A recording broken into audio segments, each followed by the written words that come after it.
is the moment we waited for. Everything you want is right here. We gon' give them what they came for. We gon' take it up from last year. Shoot 'em my shot, boy, I'm long range. Me and the team on the same thing. Stayed down, never switched up. Only thing changed was the game. I'm in the zone now. Nothing can change what we on now. When I pull up, know it's going down. Foot on the gas, ain't no slowing down. Aiming for greatness, no settling. Kick down the doors, they won't let me in. What up, what up, what up? It's your boy Phil Porto, and I got an overlay on my face right now. That's crazy. Let's try this again. Here we go. What up, what up, what up? It's your boy Phil Porto, aka Phil All Caps, aka That's the Spirit, aka that one guy who likes the Knicks way too much. And I am here today with my guys. Both hosts will be here with me, Mr. Al from Harlem and Mr. Guard Up Knicks Apollo Reed himself. And I'm excited because we are going to be joined by a brand that I have truly enjoyed for years by the name of Barrel. Barrel Craft Spirits, Barrel Bourbon. Look at these bottles. Absolutely beautiful, absolutely incredible juice on the inside. And we got a lot to talk about. So while I lock us into StreamYard, I'm going to straight up bring up these two guys so they can just tell you how they're doing. So let's bring up Mr. Apollo Reed. Apollo Reed, how you doing, my guy? Let's tell good, man.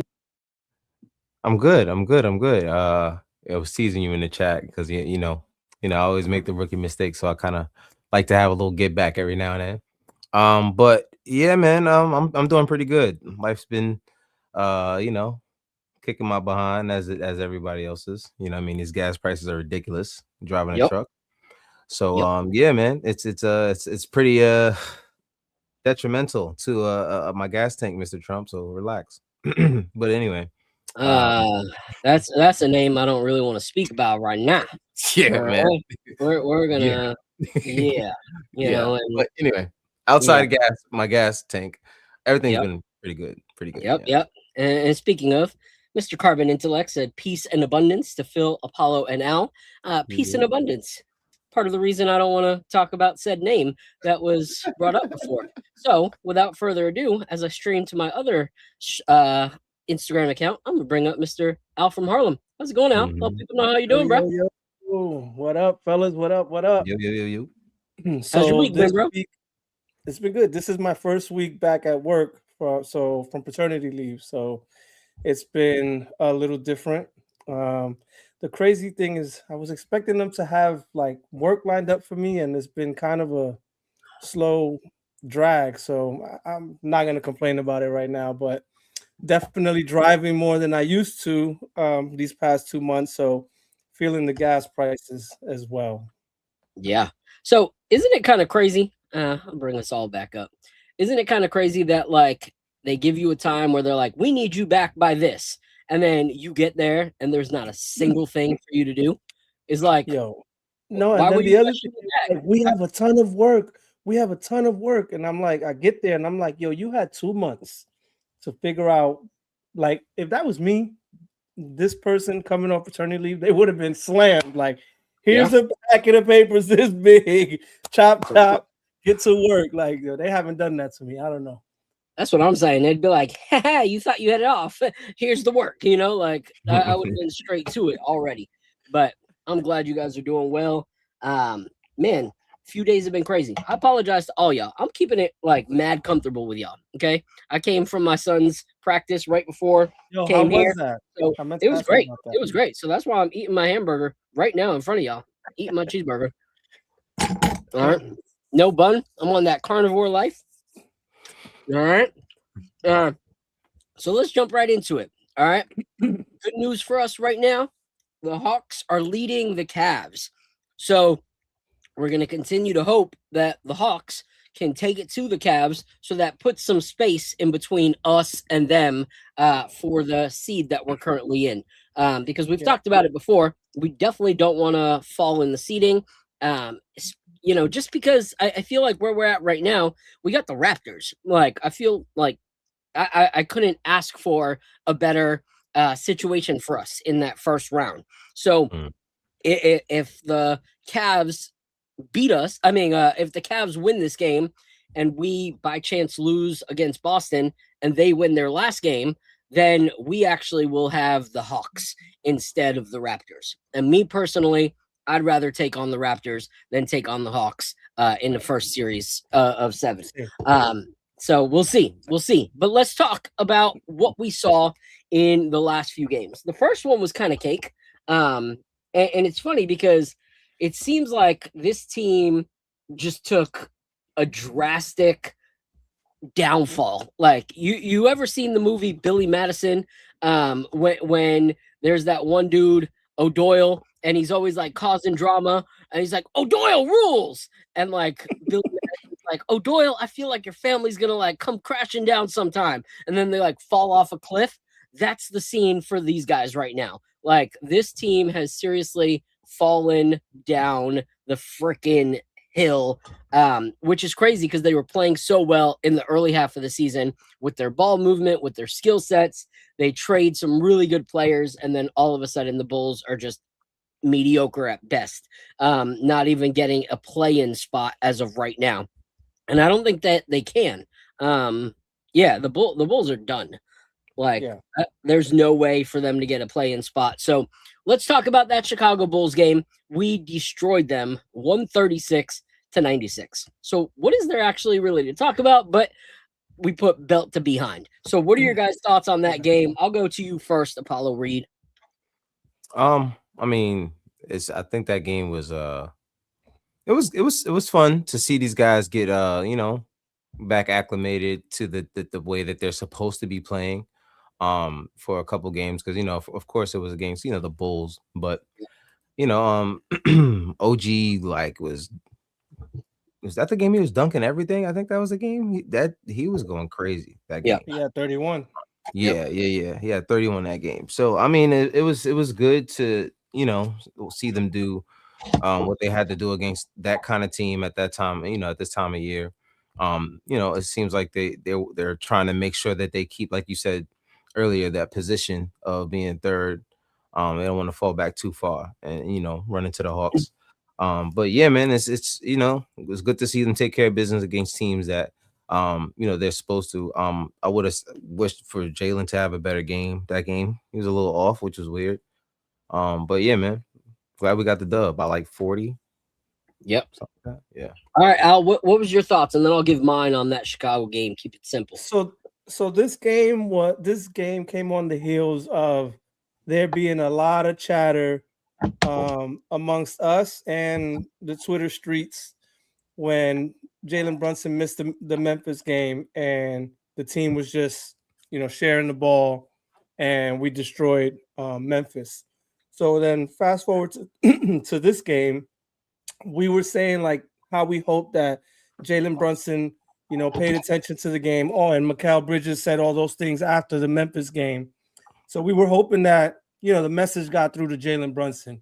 Yep. And I think it looked like it did, because he had 10 assists. The ball was moving a lot that game. Our high scorer was Anunoby, but Mitchell Robinson also had 17 points.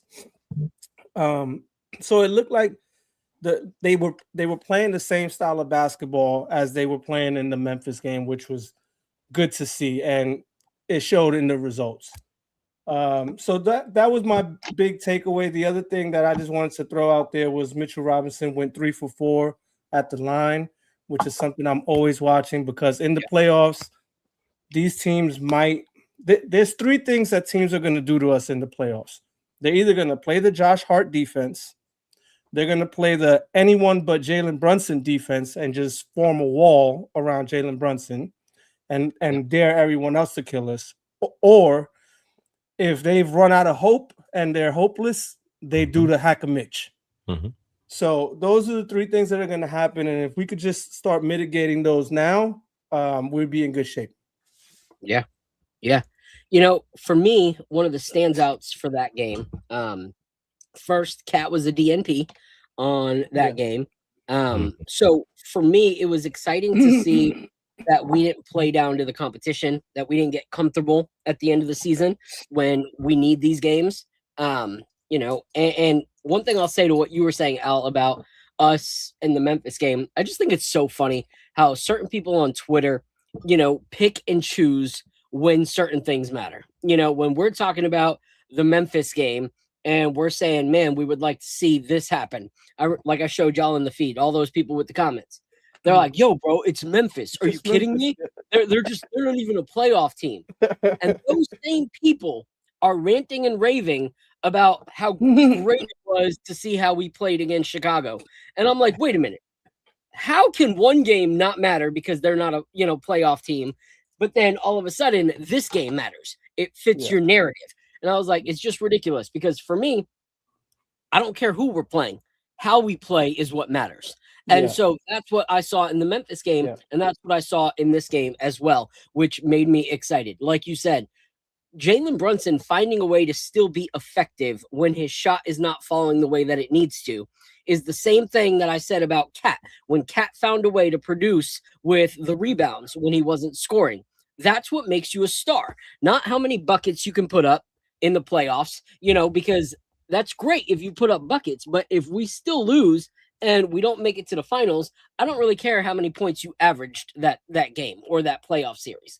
And so seeing Jalen Brunson being able to say, my shot's off, it's this guy's night, and actually allow it to be that guy's night and not try to overcompensate for the missed shots in the fourth, that was beautiful, beautiful basketball. Seeing OG Anunoby have this kind of game right before the playoffs should be one of the most confident building things for us as a New York Knicks fan. Because what have we said?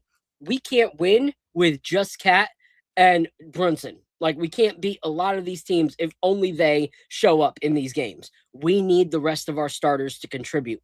And so seeing OG come to himself in that game and kind of get that boost, like, yeah, I do still got this. I still can do this. Going into the playoffs, I feel like that's going to fuel the fire for him going into the playoffs. So I was excited about that.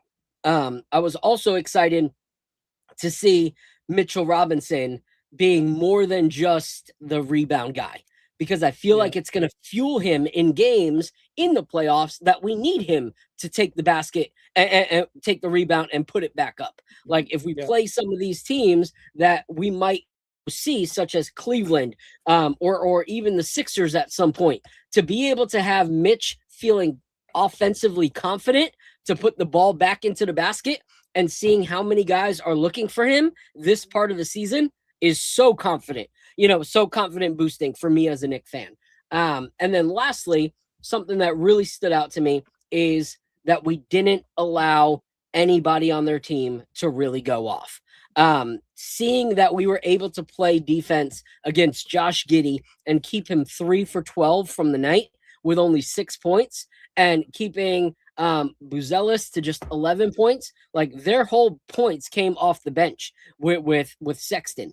And so being able to see that we can lock down their starting lineup like that. Yes, it's still the Bulls, but still those guys have offensive bags. Like they are still talented and gifted offensively. So being able to see us lock that down was exciting for me. And like I've always said, 30 assists or more, and these Knicks win. We had 30 assists again. That's always going to be a number that I bank on. So I was excited to see how we played sacrificially in that game. Like I said, Mitch and OG were the offensive juggernauts of the night. And rebounding was incredible by Josh Hart. You got to give it to Josh Hart with 11 rebounds. Once again, maybe not contributing offensively, but we need rebounds. In the playoffs, rebounds can help us win games. So those were my thoughts on that game. Anything that you saw that kind of was like, ooh, I hope we don't do that in the playoffs? I'll go to you first this time, Al. I didn't notice anything in that game, but I did notice that Sohan was a plus minus 30. Somehow he was a plus 30. That was crazy. I thought we got good minutes from everyone. I like that he played everyone so that he could see, if we have to, in a pinch, if we have to go to Sochan, how can we best leverage him? Where's he at? I'm sure they've been coaching him up. Like those things were good to see.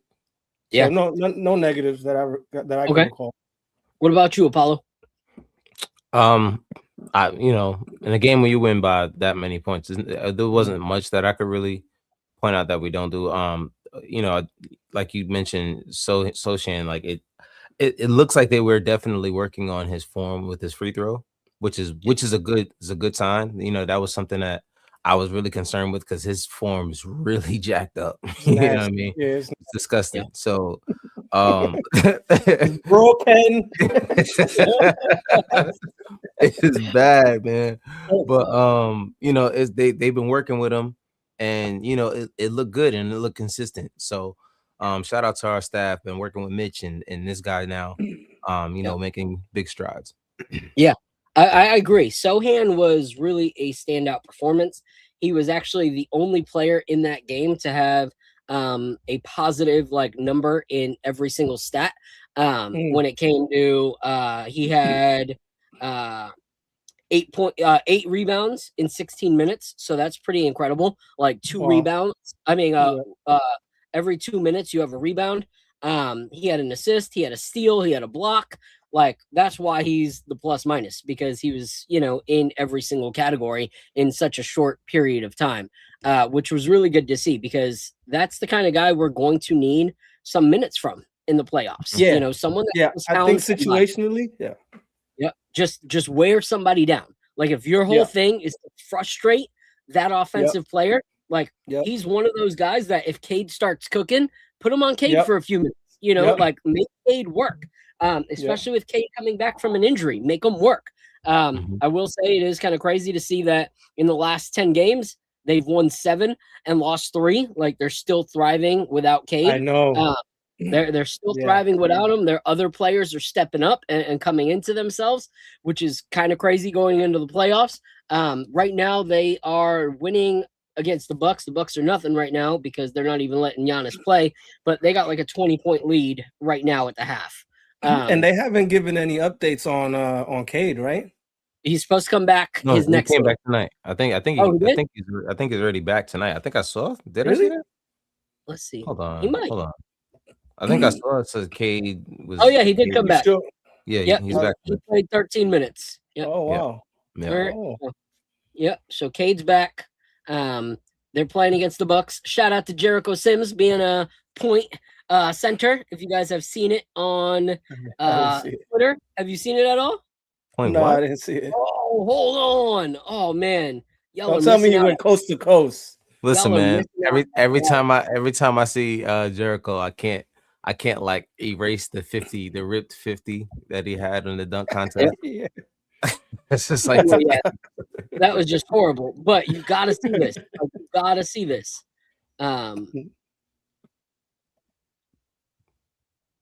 Oh, this is a different play. This is actually from right now in this game. So let me share the screen, because this happened last night and it was all over. And now it's showing that it happened again right now. So all right. Can you guys see it? Barely. Yeah, I'm watching. I can see it. Oh, yeah, I see it now. Oh. Hey, oh, excuse me. Oh, straight at okay, dirty, bro. Yo, behind the back right here, boom, crossover, spin. Wait. Hold on. How crazy. The rebound into the full court play. My man, here's a better angle of it. Yo, that was crazy. All right, ready? Boom, cross, in body, turn. What? Yeah. Are you serious? You know what we could have done with that? Oh, this was the one that looked yesterday. Ready? Here we go. Nah, yo, so he's just chilling. Oh, cross. Oh, look at that. What is happening? They're really trying to turn him into Giannis? Like, what is going on here? Yo, it's crazy. Like, that's crazy to watch that. Right, I was so ecstatic to see that. Like, I was seriously floored, bro. Like, so freaking floored to see Jericho Sims, like the guy that couldn't get Tom Thibodeau minutes, is now like spin moving. You know that people are waiting to say that. Like, look what Tom Thibodeau had on the bench. Like, he was not bad back then, guys. Please don't. Please don't go there. Shout out to Hakeem the Dream 3298. I wanted to say something about that comment. OG is the best and most important player on the team. What are your thoughts, Apollo? So like a lot of people would be like, "Yo, he's bugging," right? But like, nah, that's a lot what a lot of people will say. But naturally, like if you look at like the NBA in general, like the best players in the NBA are naturally or normally wings. You know what I Yeah. mean? And especially guys of OG stature. So like these last couple games, like the 31 that he had, I think he had like 20 something versus the Hawks. Like that's the kind of OG we need to have more consistently. You know what I mean? And that's why sometimes I get frustrated when he has those games when he puts out like 6 points. It's like, nah, man, like I need you to get active like that way more often because you could really be dangerous if you just play this aggressive all the time. Like, and he's been dunking everything. I don't know if you guys been noticing this year. He's been dunking everything. he It's kind of crazy. Yeah. Yeah, but here's the thing that I'll say to his defense.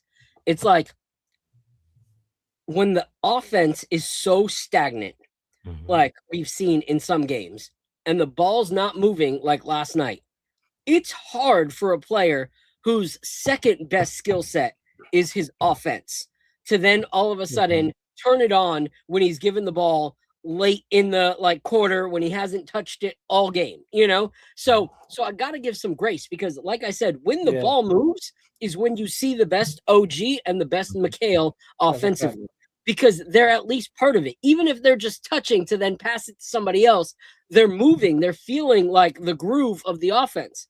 But when it's ISO, now we're behind, we're going to include other people, and they have no shots for the last 5 minutes. Of course, it's going to be dink, dink, dink, you know, like let it rain, you know, like Along Came Polly scene. Like that's going to happen.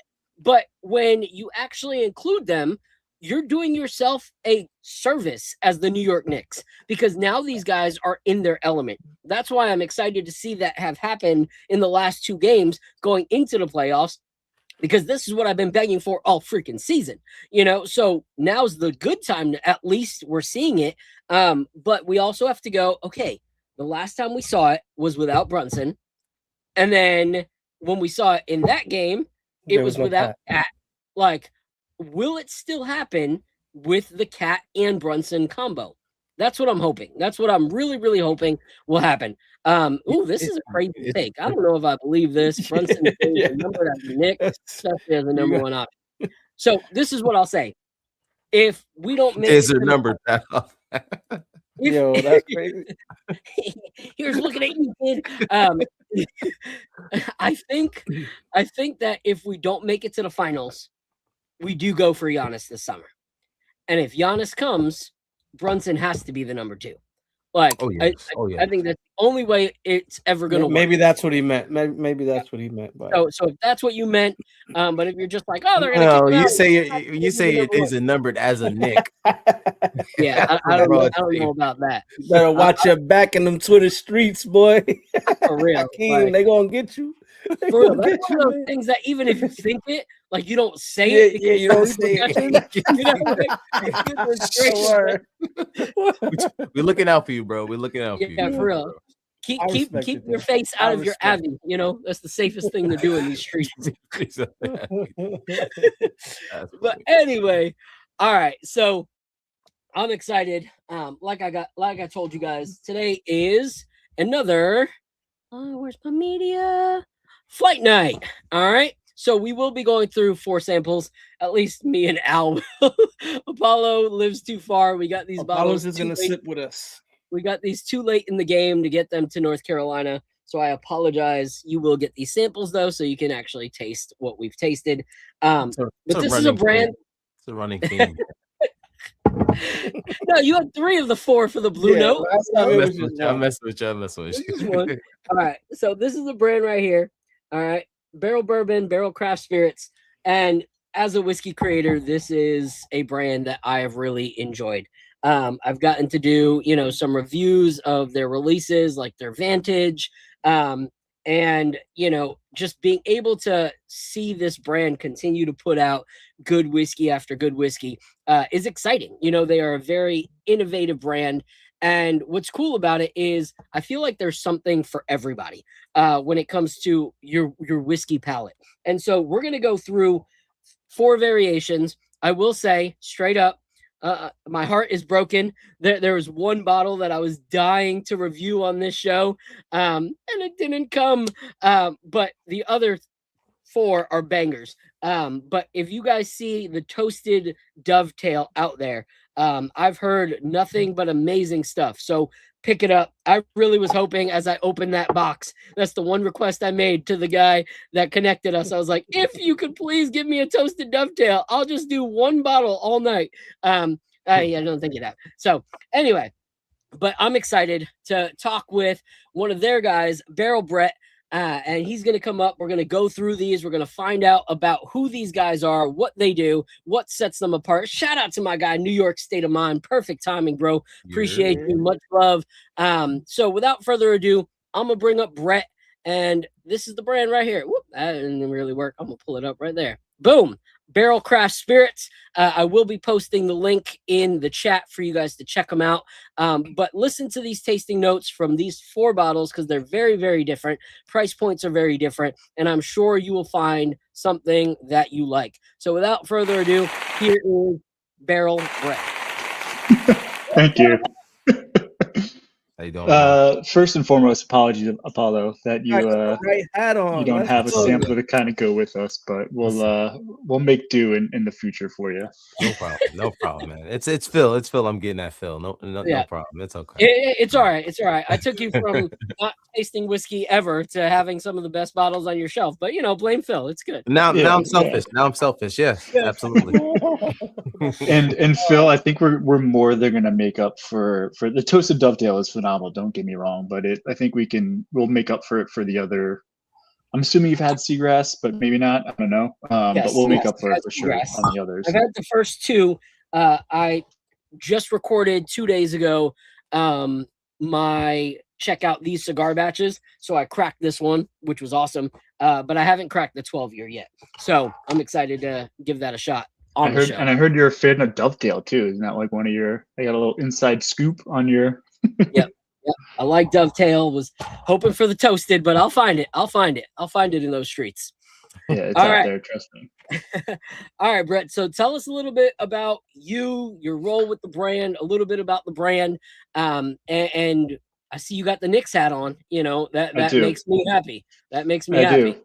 Yeah, I picked this up in the Eastern Conference Championship. I went out. I was, fortunate enough that my friend had tickets, so I didn't want to pay, whatever the egregious cost of that ticket would be. But yeah, it was a fun game nonetheless. It was a game that they won too. But yeah, I'm based in New York, born and raised in Manhattan. So it'd be shameful to not be a Knicks fan. Facts. So all you fake Brooklyn Net fans, you heard it from the source. You're disgraceful. All right, disgrace New York. Apollo with the rookie move. You're muted, Apollo. Every episode. Listen, man, you started off with the overlay in front of you, okay? But y'all can hear me. Y'all can hear me. Y'all can hear me though. No, I was gonna say, how was it in outside of Madison Square Garden, like outside in the street? Like, it was insane. Yeah, it was electric. I mean, sure you saw the videos of people just kind of bouncing up and down on the streets, climbing the poles and all that stuff. I'll admit I got out of there relatively quickly. Right. My tender age of 41 is not built for that anymore. So give me 10 years ago, I would have been all over the place. But yeah, I think it was a good sight from a distance. Yeah, that's awesome. It's funny because you say at your age, and we're the same age. The year that we beat Cleveland, so not last year, but the year before, and we beat them in the Garden, and I was outside. We were at a watch party. We went over, and I grabbed my camera, and I was in the middle of everything. Like, it was nuts. And this was before all these like fake media, people that like coach you on what to say, and people just started saying dirty things for the sake of saying dirty things to like get on Instagram. So it was before that, and just watching people naturally wild out in the streets was absolutely crazy. Like, it was just so nuts that like I was there and I was like, I could die, but I'm getting all the best footage possible right now. Like this is like the height of being someone in Knicks content creation. So I can't imagine the Eastern Conference and how crazy it was outside for that. So that's awesome. Oh yeah, I went up to Yankee Stadium the last time when they won the World Series just to go up and party up there, because it's just, I mean, New York loves a good party, so you can't fault them for that, Yeah. So let's talk about the brand. How long you've been Yes. with the brand? What's your role? Let people know. Yeah, so I'm a little bit of a baby, and kind of a little bit like you, Phil. I've been a fan of Barrel kind of ever since they started, and seeing it and seeing the quality and the consistency that kind of gets pumped out. So it kind of makes my role incredibly easy, given that I know see, like I was always told by my dad, it's like either you're a good salesperson or you have a really good product. And I don't claim to be a Yeah. good salesperson, so the product kind of sells itself for me, which is really nice. And so I handle the Northeast. So I'm the manager for the Northeast territory, and been with Barrel for about almost a year, close coming up on a year now. So, but yeah, barrels consistently there. They are blenders. To kind of give a little backstory on everybody what a blender does. So it kind of started out back in Scotland. And Scots had always been blending distilleries. They have, I think at this point, there are 150 distilleries out of Scotland, but kind of earlier days back in 1800, 1900s, is that they had all this excess whiskey that they needed to blend. And so it started from that, and then to kind of develop it further is that people were able to start sourcing from distilleries and creating brands off of the excess product that brands or distilleries had. So how Barrel really started, our founder Joe Beatrice kind of took that concept of what was going on in Scotland and all these independent bottlers that were sourcing from distilleries out of Scotland, doing it in America. There weren't really any brands that were sourcing from distilleries throughout America, which is kind of crazy because there are some pretty massive players, especially in the bourbon world here. And so we were really one of the first brands to come out back in 2013 to start sourcing and kind of blending and doing it on our own accord. So, the whole thing is like the sum of our parts is better than the individual. So we'll buy lots of barrels, not like lots of barrels, but the lot would be like, let's say like 40 casks or something of that nature. So we'll put them in our rick house, which at this point, I think we have 17 or 18,000 barrels in our rick house.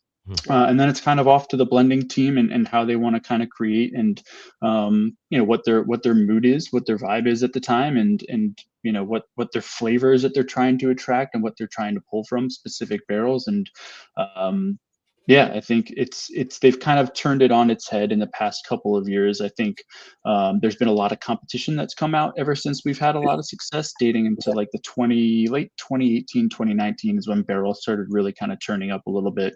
But blending is an art and it's a science, and I personally think that we're one of the best to come out and do it, in my very unbiased opinion.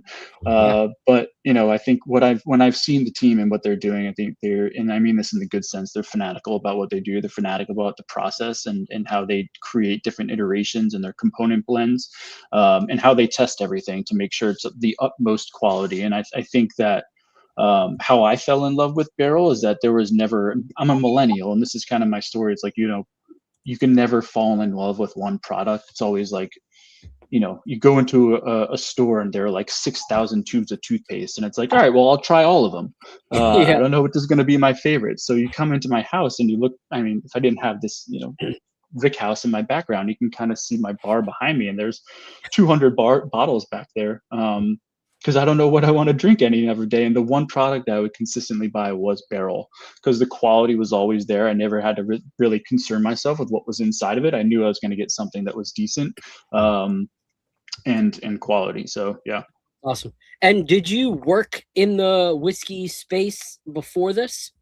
Yep. So I've been part of the whiskey world about 15 years now, mainly working for kind of craft distilleries. So very like grassroots orientation, really understanding how things are made and kind of putting them out into the public. So it's really been a lot more of a learning process than anything. Can I have anything gift wrapped for me? Not saying anything against big brands. Big brands have their own issues that they have to tackle. But I think just learning everything from the bottom up is kind of the craft way. Yeah, that's awesome.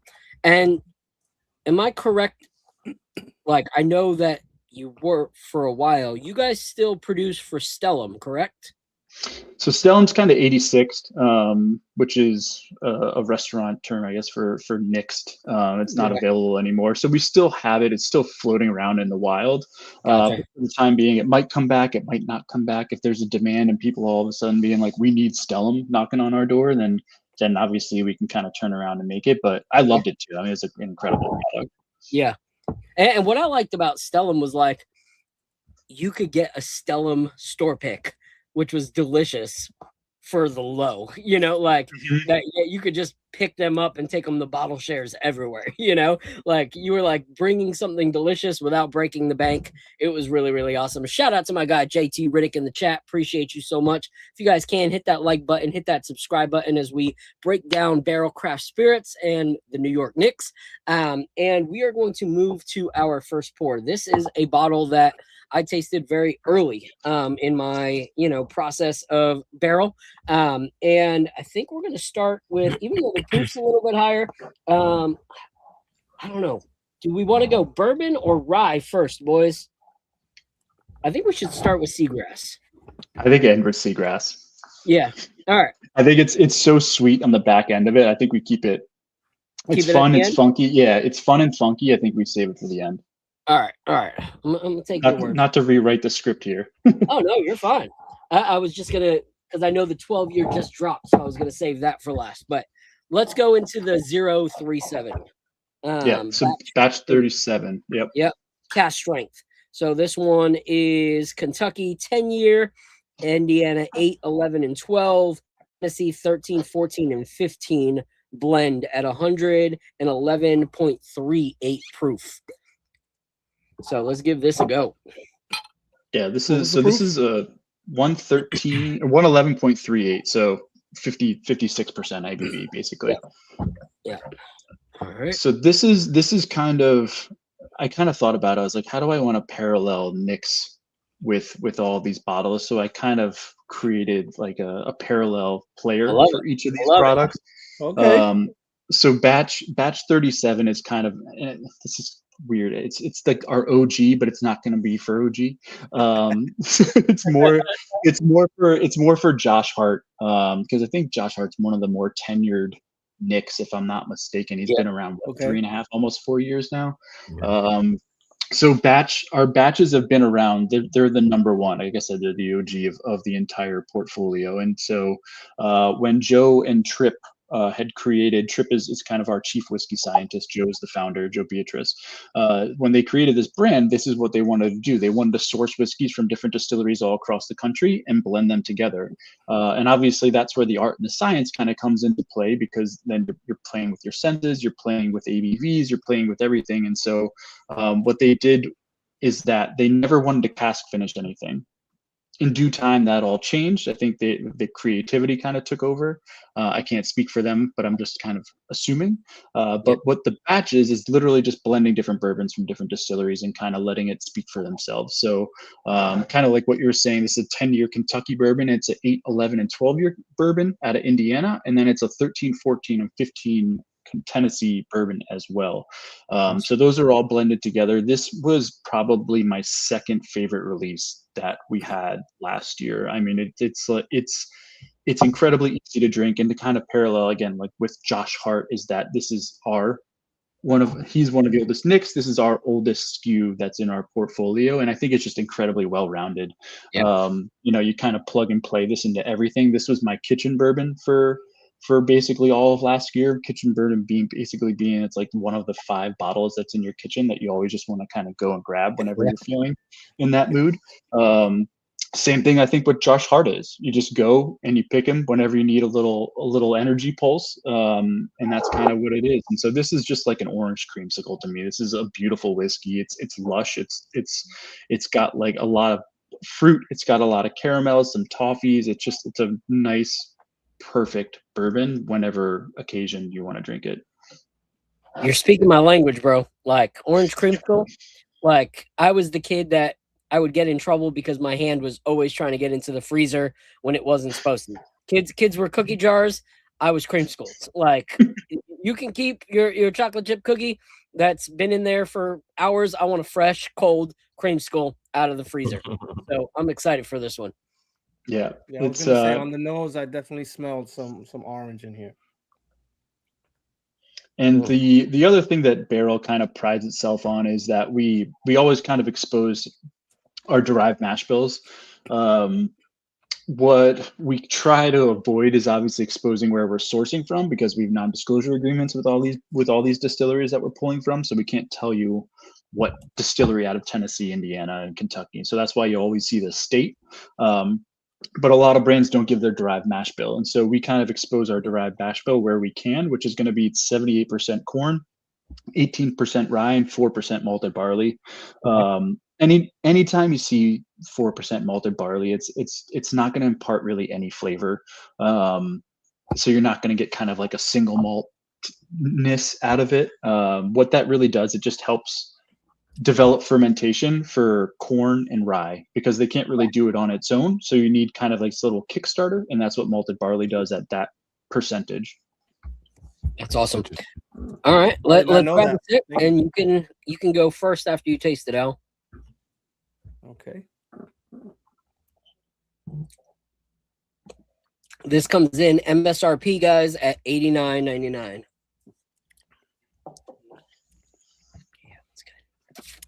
Yeah, that was really nice. First thing I noticed was it has a nice viscosity to it. It's kind of oily. I kind of, for some reason, I don't know why, but I wasn't expecting that, but that's there. It's really nice. I'm getting a lot of the typical bourbon, like vanilla and a little bit of orange. It was more prevalent on the nose than I got on my first sip. So let me take my second one, and I'll come back to you after the rest of the guys give their notes. Paula, what are your notes? I was gonna say there's no rest of the guys. Oh, there's guys, just one guy. Sorry. You know. All right. So something else over here. So for me, you know what I love about this is like warm, like so, like it's crazy because something that drinks cold but warms you up so quickly, like this sip does that. So I love that. I'm definitely getting the orange. It's like an orange curacao cocktail. Like I love making cocktails. So for me, this is like something that would be in like a sidecar. You know, it's got the curacao flavors that you know and love. Definitely getting, you know, the oakiness, kind of like an anise rinse on a cocktail as well, like Sazerac, you know, where you have just a little bit of anise sprayed into the cocktail, so it's not overpowering, but still gives you that like anise type flavor. I get that as well. So I think for like its proof, it drinks its proof, but in a warm way, not in a burning way. Yeah, I think it drank a little under its proof. I mean, yeah, it doesn't burn. It's nice flavor. It's a good proof point. I could drink this all day. I could see why this was your kitchen one. This is nice. I really like this a lot. I am getting a little bit of spice, whatever the percentage of the rye is. I'm getting a little bit of that in the form of spice, not so much of the typical like rye flavors that you get. Like sometimes you get like spearmint and stuff like that. I'm not getting any of that. Yeah, but yeah, this is well done, man. I like this a lot. Thank you. Awesome. Cheers. First pour was great.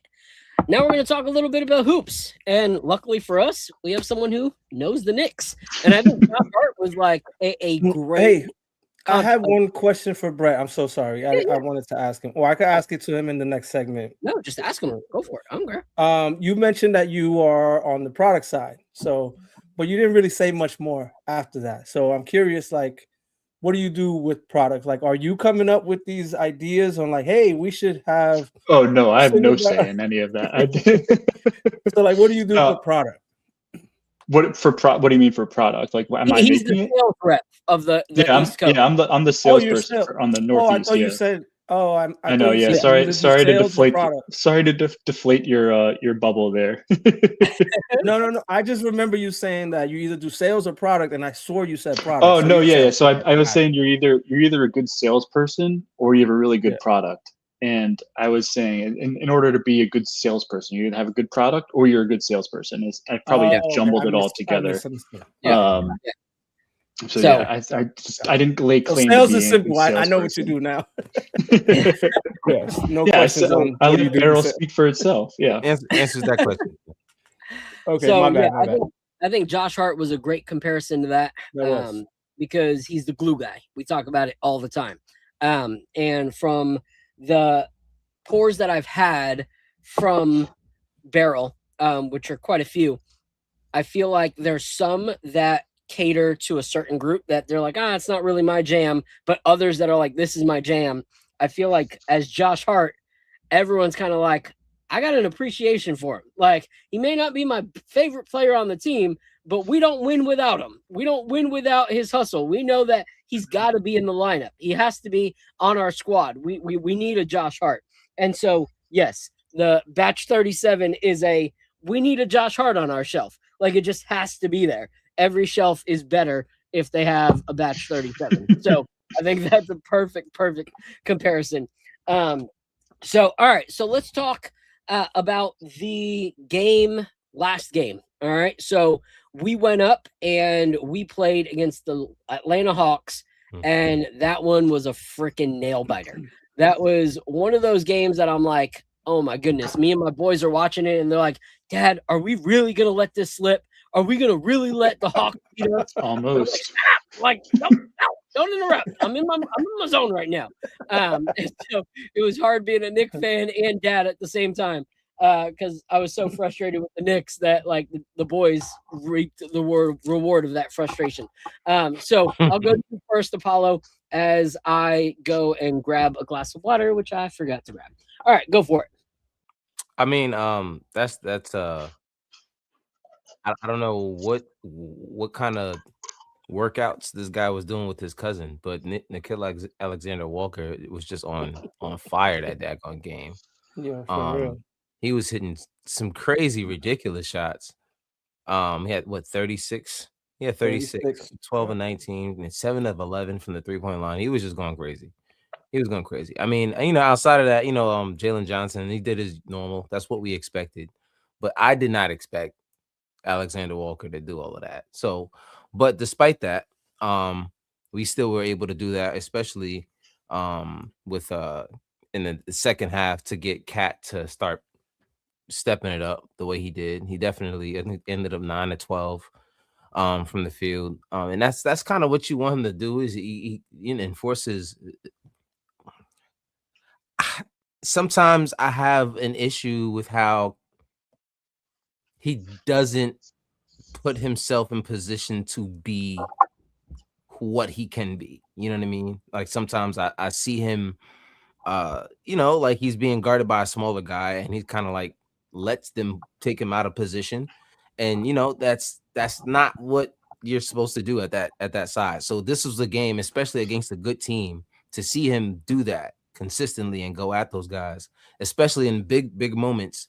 That was good to see, especially to get that dub the way we did. But outside of that, the guys, it was a rough game. It was a rough game. They played us really, really well, but I'm glad that we pulled that one out. Yeah. 29 assists. Close. Not quite 30, but yep. we got close. That's why the game was so close, because we didn't hit 30. So, all right, Al, what are your thoughts? I think I got some other reasons why the game was so close. I'll cover those in a minute. So for this game, I knew that these guys were going to come out bricked up and ready to play us. Like, we were definitely circled on their calendar, on their schedule, and they were up for the game. So I'm glad that we were up for the game. I feel like we answered that call. Like, this had playoff intensity, playoff physicality from the very beginning. Atlanta's a tough team, and they built together a pretty tall roster, and they were playing that for the first 3 quarters. They were playing that Jalen Brunson and Jalen Brunson's not going to beat us defense, and they were like, putting up that wall, and he was struggling. Jalen Brunson was struggling a lot through the first 3 quarters, but I did see a lot of pick and roll this time with Cat. I think this is the game where we saw the most pick and roll between Jalen Brunson and Cat. And a lot of the reads, I was texting you guys, like a lot of the pick and pop specifically, I felt like Jalen didn't know if he should attack or if he should pass to Cat. And a lot of times his pass to Cat was late because Cat was open. Both defenders were going to him, and he could have passed it to Cat sooner for the three. But Brunson was having a bad shooting night, but he was also getting a lot of assists. So he was moving the ball as well. So he was doing a good job there. And then he brought us home in the fourth. He did what Jalen Brunson does. And I was starting to get a little worried, like, hey, man, I think teams have started to figure out Jalen Brunson. Is he going to be able to rise in the playoffs like he typically does? Because I feel like this year might be a little different. But Atlanta, the game against Atlanta made me feel like, okay, maybe he still does have the juice. And it alleviated some of those concerns for that night. Some of the reasons why the game was close, I don't even know if we should have won this game because we got out rebounded. We lost the rebounding battle 48-47, just one, but they got 19 offensive rebounds. That 19 extra possessions, that's crazy. And then on top of that, we had 17 turnovers. If you give up 19 rebounds and 17 turnovers, that's usually an L. So we were lucky to, come away with that victory. Yep. Yeah, I agree. And Brett, did you catch the game? I caught basically the back half of it. Okay. So I guess the more exciting part for the Knicks in the third quarter, where they just basically went off, and then kind of rounded it out. I mean, from Brunson, what more can you expect from him in the fourth quarter? The whole game was centered around him in the fourth quarter, which was absurd.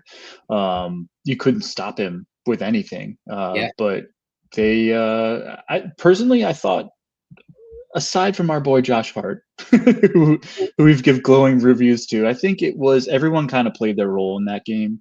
Everyone didn't have like this flash to them again, aside from Brunson in the fourth quarter. I think it was like this somehow unified effort that they just put the glue in the pieces that it needed to be pieced together, and they all kind of got it done at the end of the day. And my God, the last heave at the final was a good 10 seconds of just praying that the ball did not actually make it a pass. But it was that stadium was rocking. So I think they were walking into a lion's den at that point, and I don't think they expected it.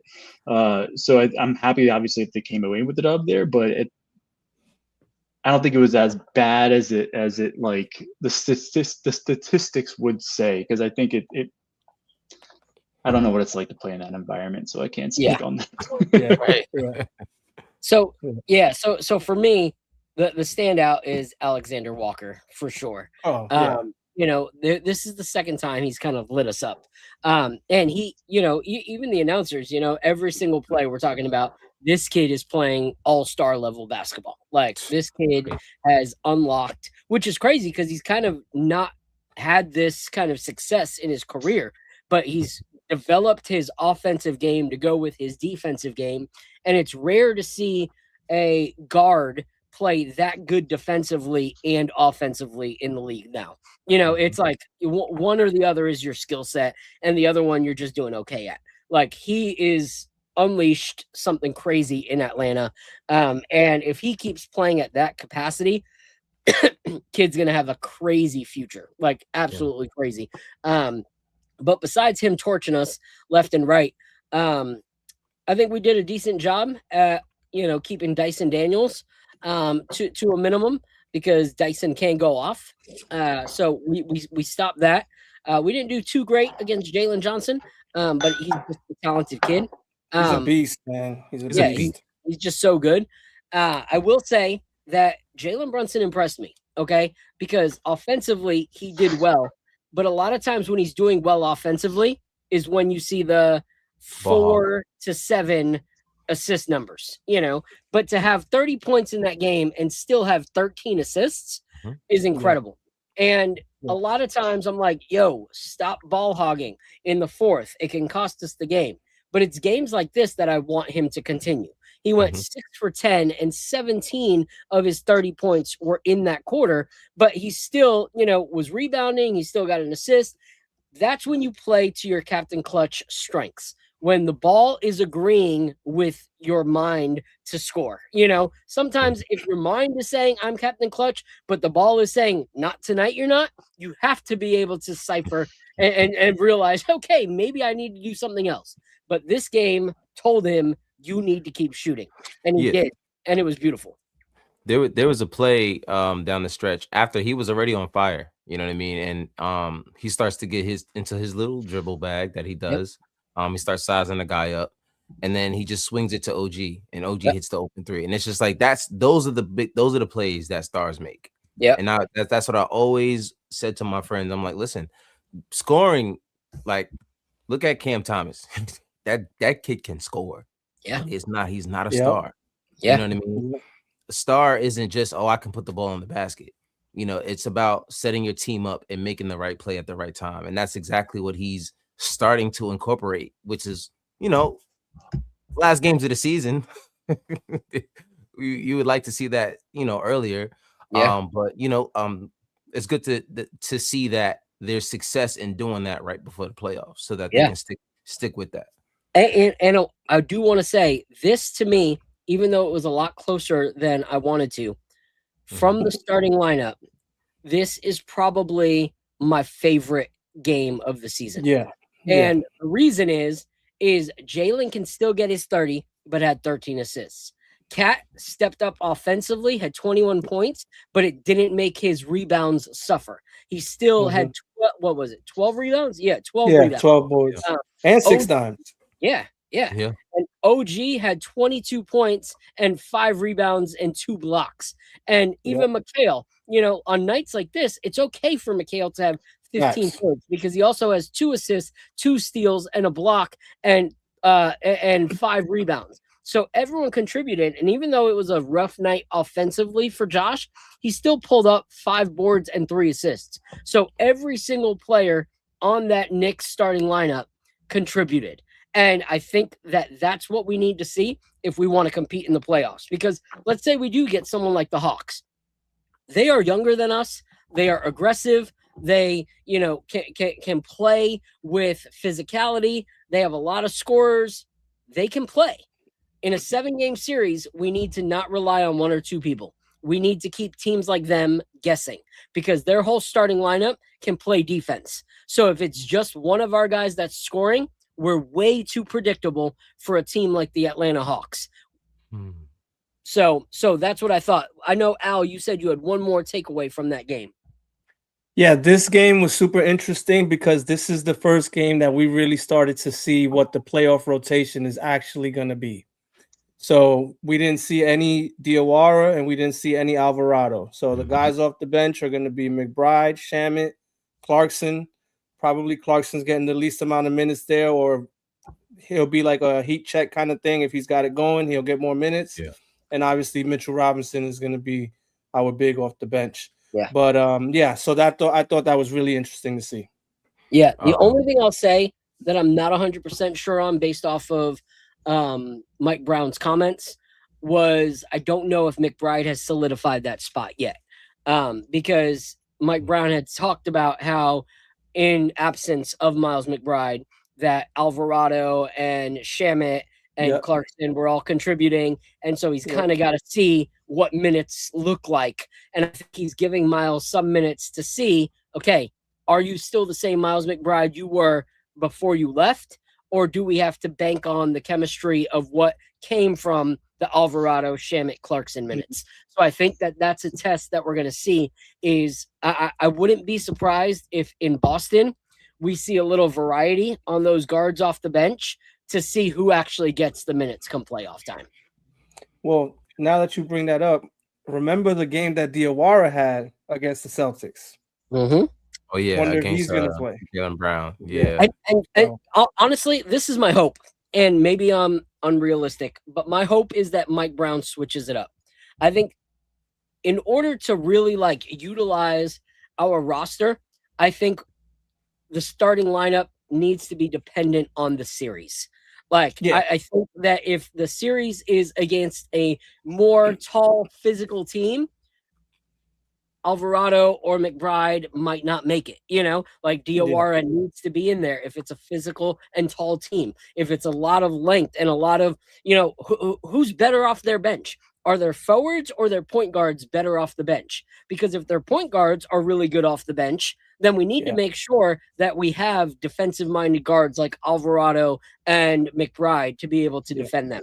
But if their power forward and small forward are their strengths off the bench, then Diawara is more of a important presence coming off the bench than those guys would be. So I think that Mike Brown has to kind of go, holy cow, we have a lit roster that gives us a variety. It's not like the old Knick days where it's like we have one power forward in Randall and we won't play Obi and we have nobody else.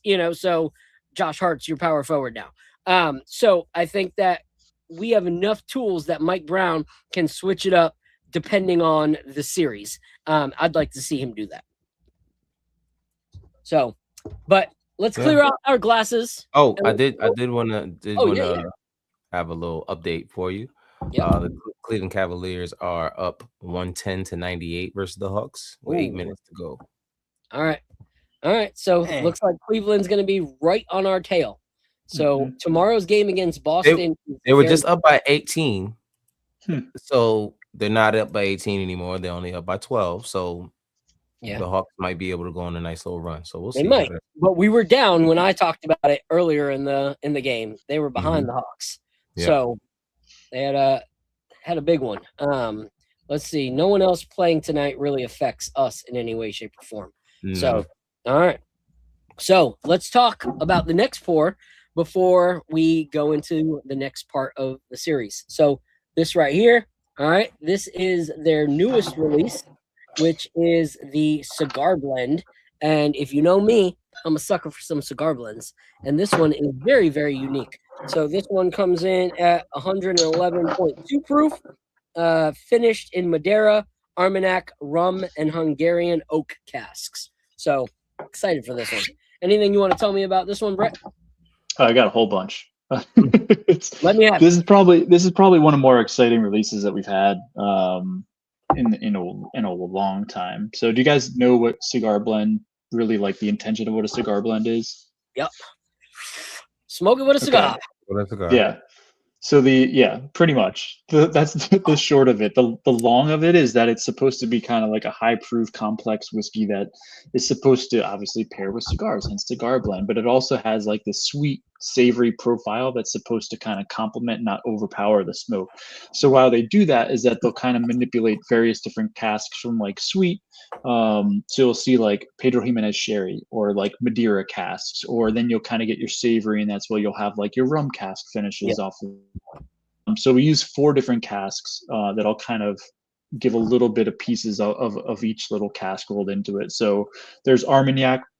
That's grape brandy. It's basically distilled from white grapes, and they use French Limousin oak to basically age the brandy and turns it into Armagnac, grown in the southwest of France. So that's when you're gonna get kind of a little bit more of like your savory, a little bit of the sweet that kind of rolls off of that. Madeira is a fortified wine from Portugal off the island of Madeira. And what they do, they kind of do this little funky concept. So Madeira is always that bottle that you'll see in like old, like maritime, like ships, like all like ships sailing across the sea. You'll see these old vintage bottles with like these bright white prints all over it from, like 1800 or something like that. So what a fortified wine is, it's basically, it's juice, well, it's wine that's basically fortified with a spirit. So typically like brandy. So fortified wines will last a lot longer, and they're usually a lot sweeter because they're sugared as well. So what they do for Madeira is that they bake and oxidize their wines to help kind of like mimic what a maritime voyage used to be, if that makes any sense. So you're sitting out in sea, obviously it's going to be sitting in the sun, it's blistering, it's boiling, and then obviously just being oxidized, being out in the middle of the ocean forever. So they'll basically kind of turn up the temperature and they'll cook Madeira and oxidize it a little bit. And hence that's what a Madeira wine is. So they're really, really sweet. They could be a little dry. Ours is typically on the sweeter side. So you have your Armagnac, you have your Madeira. And then we also have a rum. So obviously you kind of get your tropical, your funk, your sweet that kind of gets rolled into that. And then kind of the most unsung hero of this equation is going to be the Hungarian oak. Not a lot of people know what Hungarian oak really is, but if you were to take kind of like a European oak and a French and American oak and have a baby, it would be Hungarian oak. So I kind of have to get into like some wine terms to kind of explain Hungarian oak. So everybody knows what like tannins are, right? Like with a wine. Yeah. So tannins, what tannins do when you have a wine that's really like rich in tannins, you get like really dry and like kind of that like cotton mouth feel to it. So what is happening is that those tannins are binding with proteins in your saliva that clump, and it stops lubricating your mouth. Not great for wine, but incredible for whiskey. So what that does is, and this is the reason why I'm kind of explaining this all, is that it creates an incredibly long finish for whiskeys. So when you have Hungarian oak, when you have French oak, any kind of European oak with all these really high tannins, the finish on these whiskeys are going to be insanely long because those whiskeys grip onto your palate a lot more. So with this cigar blends, the finish lasts forever. And that's why when you're smoking your cigar, you're able to have this like lasting kind of like palate on your mouth of the whiskey, of the oak, of the Armagnac, of the Madeira. So that's why you always want some kind of European oak that's rolled into this. So our cigar blend basically does exactly that. It has your sweet, it has your savory, it has your Hungarian oak to kind of like grip your palate to it. Just like an incredibly smooth, incredibly clean bourbon. It's one of my favorite releases we've had. It kind of speaks for itself. I love it. So I'll let Al get it. And then, like I said, I have a video that's actually dropping tomorrow. I have a series on my Instagram, which says "Stop hunting this bottle." And then it's 5 other bottles that you need to check out. And so this is actually one of the cigar batches that I praise and tell people to go pick up. Because as soon as I cracked it, I loved it. Like, seriously, very, very unique. So for me, off the bat, I get like a coffee molasses blend, which I absolutely love because I'm a diehard coffee fan. But I also get like the nuttiness from the Madeira and the Hungarian oak. So it's like a very playful, like walnut, like almond kind of blend, which never is an issue for me. And then, one of my favorite things about it is that Armagnac, because I love making cocktails with Armagnac. I just love sipping Armagnac, because it's very, very fruit forward flavors. So you get like prunes, cherry, fig, and some earthy tones in it. And then you mesh that with the nuttiness and the sweetness that I talked about earlier. And it's seriously like the perfect blend. A lot of cigar batches can lean more so on the sweet side or on the like earthy nutty side. I feel like this is that blend perfectly of the two, so that everybody feels like they can party. So yeah, this was supposed to be my player comp for this was Brunson, because it has everything rolled in there, and it's just a perfect blend, like you said. Well, in that, take a sip, kiss it up. Shout out to Beryl for this beautiful bottle. What are your thoughts, Al? So I already took my sip. Sorry. I got a lot of nice viscosity on this. I thought coats the palate really well. I did get a lot of cherry. One thing that you didn't mention that I got, and you mentioned this on a lot of bourbons, Phil, and I kind of never tasted, but I got the leather notes on this one a lot. I got a lot of nice oak and leather. Really tasted nice with the cherry or like plum kind of flavors that I was getting. But I want to revisit it again and then see if I catch any other notes. Yeah, this one's great. And from what I've seen, all over social media, everyone's kind of really taken to this one. This is one, like I said, there's some that I feel like I'll see a bunch of my friends, like half of my whiskey content creator community will post about this certain release and be like, oh, I really liked it. And then a different release is like the other half. But I feel like everybody has posted in the last week raving reviews about the cigar batch. So I think that this is an incredible release. What was the proof? What was the proof? 111.2. Good proof. So the reason, Al, that I didn't say leather is because a lot of times that leather is like part of that smokiness. And when you talk about like molasses has that smokiness, but it's also mixed with like burnt sugar and caramel. So it's in there, but it's not just like leather. Like I taste the leather with the sweetness. So molasses kind of groups both of those kind of together, the sweet notes with the smoky notes. Notice you guys aren't staying smooth at all.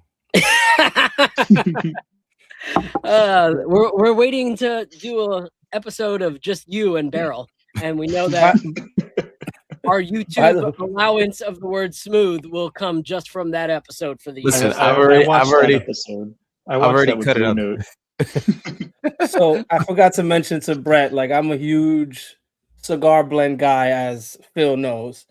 And I'm definitely gonna run out but I already checked at my local Total Wine. If they have it, I'm definitely gonna run out and pick this one up. Because it should be there. I think it's different, like drinking it like this and then drinking it as I'm smoking a cigar. I think I pick up different notes as I'm smoking a cigar. So that's gonna be probably this weekend's activity. I'm gonna go get a nice cigar, get 100%. One of these, and enjoy it. Yeah, and that to me is honestly more of a telling thing about a good cigar batch. Like sometimes people are like, oh yeah, but you have to try it with a cigar, then you'll like it. I'm like, well, no, the juice should speak for itself. I shouldn't have to like find something to make it good, because now I have like a select kind of flavor profile cigars that I have to now buy if I want this $70-$80 bottle that I purchased to taste good. Like it should taste good whether I have a cigar in my hand or not, because right now I'm inside. But if I'm outside watching the game with you and I want to light up a cigar, I should be able to have the same pour that I would have had for dinner. So I love it. I appreciate this one. Great job, guys. Yeah. All right. So before we go into the next pour, because we got to make sure that Apollo is part of this show. I want to talk about our game tomorrow. This is kind of a big deal. This is emotionally also a very big game for Jason Tatum. I was watching, his interview, and they were like, "Are you looking forward to it?" And he's like, "No, I'm not looking forward to it." Yeah. And, he was just like, I'm just coming back from something that I thought could be the end of my playing career. And now I'm going back to the building that I thought that I lost it all in, And so that's a pretty heavy thing, and, for someone that has fought so hard to come back, I think he's going to try to make it worth it in the Garden tomorrow night. I think that if he's going to come out there and he's going to play with all that anxiety already, I feel like Tatum's the kind of player that's going to rise to the occasion. And we have to be ready for that, because I watched them. Who did they play last night? Charlotte. And they were going back and forth. And then in that fourth, Boston just took over. Like Jaylen Brown, Jason Tatum, Pritchard, they all just, even with Vucevic playing like absolute basura last night, they were able to put, the foot to Charlotte's butt in that fourth quarter. And I think they're going to try to do that again tomorrow. Solidify, hey, we're here to play. Because I would think, because they're far enough ahead of us, right, that they don't even need to play Tatum. No, is that correct? Yeah, I mean they're 3 games ahead of us. Yeah, they're 3 games ahead. There's no way we can catch up. And the fact that Jason Tatum's still talking about playing tomorrow night shows that Boston's not ready to take their foot off the gas. Also, Missoula has not lost more than 25 games in his tenure as the Boston Celtics coach.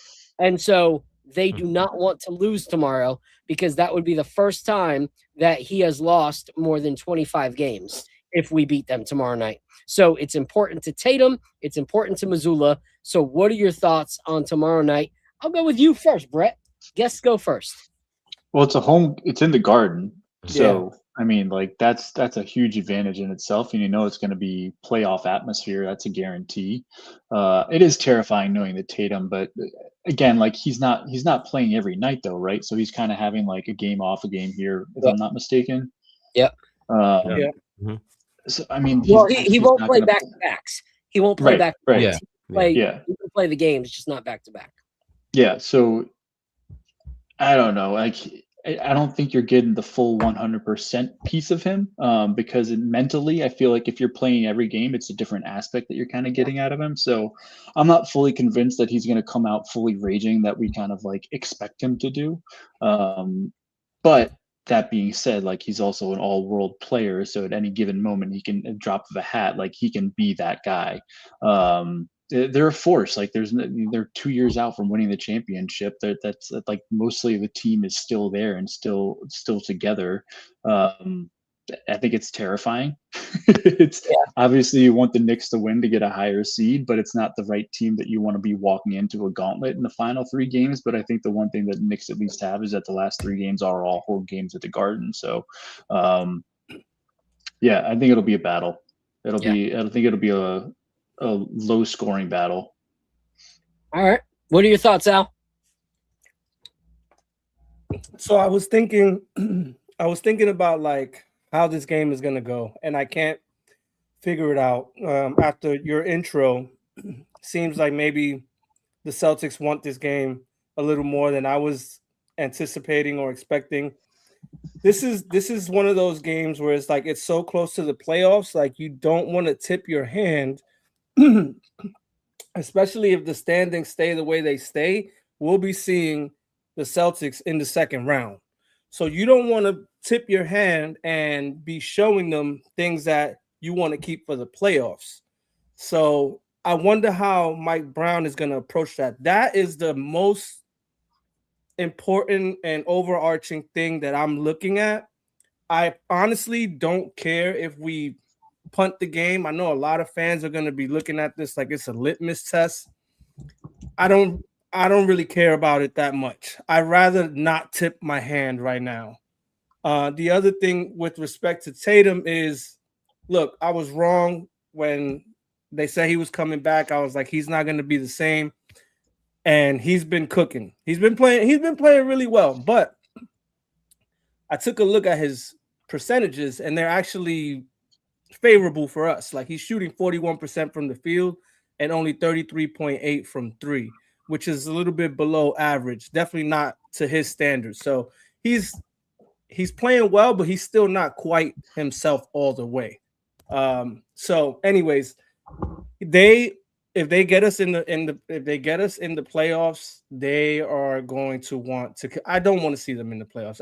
Right now I'm kind of shook. I think they might be the toughest team to play in the Eastern Conference. I kind of rather see Detroit, if you ask me. So I would be okay with punting the game and sliding to 4th, as much as I hate to say that.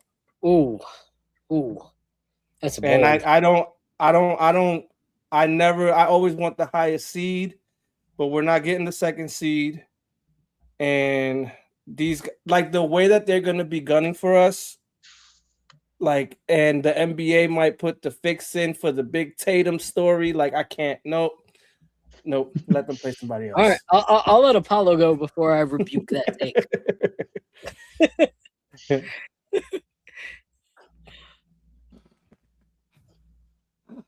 Okay, so as you know, I don't want to see Tatum playing right now for personal reasons. I'm still recovering from my Achilles injury. I just had therapy earlier today, and they're telling me to go play 3-on-3 basketball, and I'm like, yeah, I don't think I'm ready for that. So I don't know about this guy playing NBA basketball so soon. I think I tore my Achilles like 2 months after him. So it's like I would be shook to play this team in that building as well if I was Jason Tatum. You know what I mean? So you know, I know that'll be a big thing for him. I think if he can play, he will play, and for this reason alone, he would rather get that out the way if he has to play us in the playoffs. You know what I mean? Get that out of his head. I played in this building already, and I was fine. You know what I mean? And everything was okay. So, boom, we can get that out of his way. So I think he's going to try to play if he can play. Another thing I want to talk about is Jaylen Stinking Brown. I'm sick of this guy. Like he's annoying. He really wants to be a villain so bad. And it's like, dog, nobody likes you or cares for you that much for you to be a villain. Like it's nobody's afraid of you. Word. Yeah, you're trying way too hard. Yo, he reminds me of that. That boy can ball. Like at the end of the day, whether you like him or not, that boy can ball. No. He can ball, but he's not a villain. You know what I mean? Like we got Mo Diawara for his ass. Sorry. Yeah, you know what I mean? But he's trying so hard to be a villain to the Knicks. Like every time he gets in front of a camera, he's always talking about the Knicks. Yeah, that commercial. Didn't he say something about the Knicks in that commercial? Yeah, and it's like, dude, we get it. You lost to us, and you shouldn't have. But we were still built for that team. Like the way this team was constructed was to beat the Celtics. That's kind of how they tried to construct this team, and that's kind of why we were able to beat them in the playoffs, even though no one expected that to happen. Is because we were built to play that. We were built to beat that team, and it worked. And I don't even think we were operating at 100% when we beat them. Honestly, do I think that they were at 100%? No, obviously that they didn't have Jason Tatum. But well, go ahead. I think this Boston team is hungrier than last year's Boston team because they were fresh off a chip. Sure. Now they've lost to us, and they felt that sting, and so now they're hungry to beat us, man. And like, it's just a dangerous team. I think I agree. I absolutely agree, but I still think we're built for that team to have the way that we have both of our wings. The wings that we have for that team, we're actually finally getting other guys to play defense against wings. We were so small for a while. Now we have Mo Diawara. Now you have a guy like Jeremy that you can throw on a guy who's taller. You know what I mean? Like we're starting to build a team that's not so small, because that was an issue that we had for a long time. Yeah. So the drive, the hunger, for sure. I think that's something that you have to worry about. But I think if you get it down to the game plan and we operate the way we're supposed to, and like I said earlier, not earlier, but the other day in the chat, like we are a really, really good team, but we're like a car, like, you know, the analogy I use, a car with no acceleration, but like high top speed. You know what I mean? So it's like the way we play every single game is like we start off slow, and it's like every other team built that confidence from the moment that tip off happened. And then it's like we finally get it towards the end of the game. So, you know, I think being at home tomorrow versus them, this should be a game, especially no one should be on the injury report. You know, seeing maybe we don't. Yeah, we got 2 days off. So, you know, this should be a game, you know, all in all, this should be a game that we should win. I don't want to be worried about these guys. They are definitely a team to worry about. I'm not going to say that they're not, you know, like get them out of here. But this should be a game that it's a good test for us, especially if everyone plays. Yeah. Hey, can we ask the chat, everyone in the chat, are y'all scared of Boston? Like, how y'all feeling about Boston? So, my bad. Go ahead, Phil. I'll say this, okay?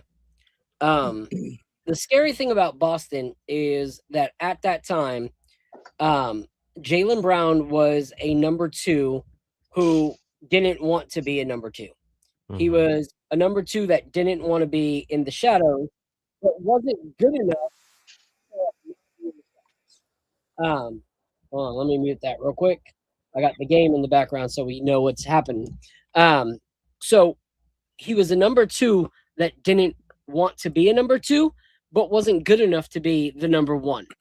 With Tatum going down, Jaylen Brown has skyrocketed to the potential of a number 1.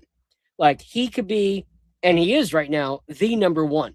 So when your number 1 now becomes your number 2, it kind of shows a new level of where your team's at.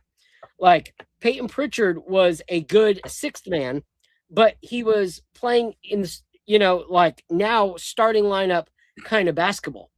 So all of these guys have kind of developed.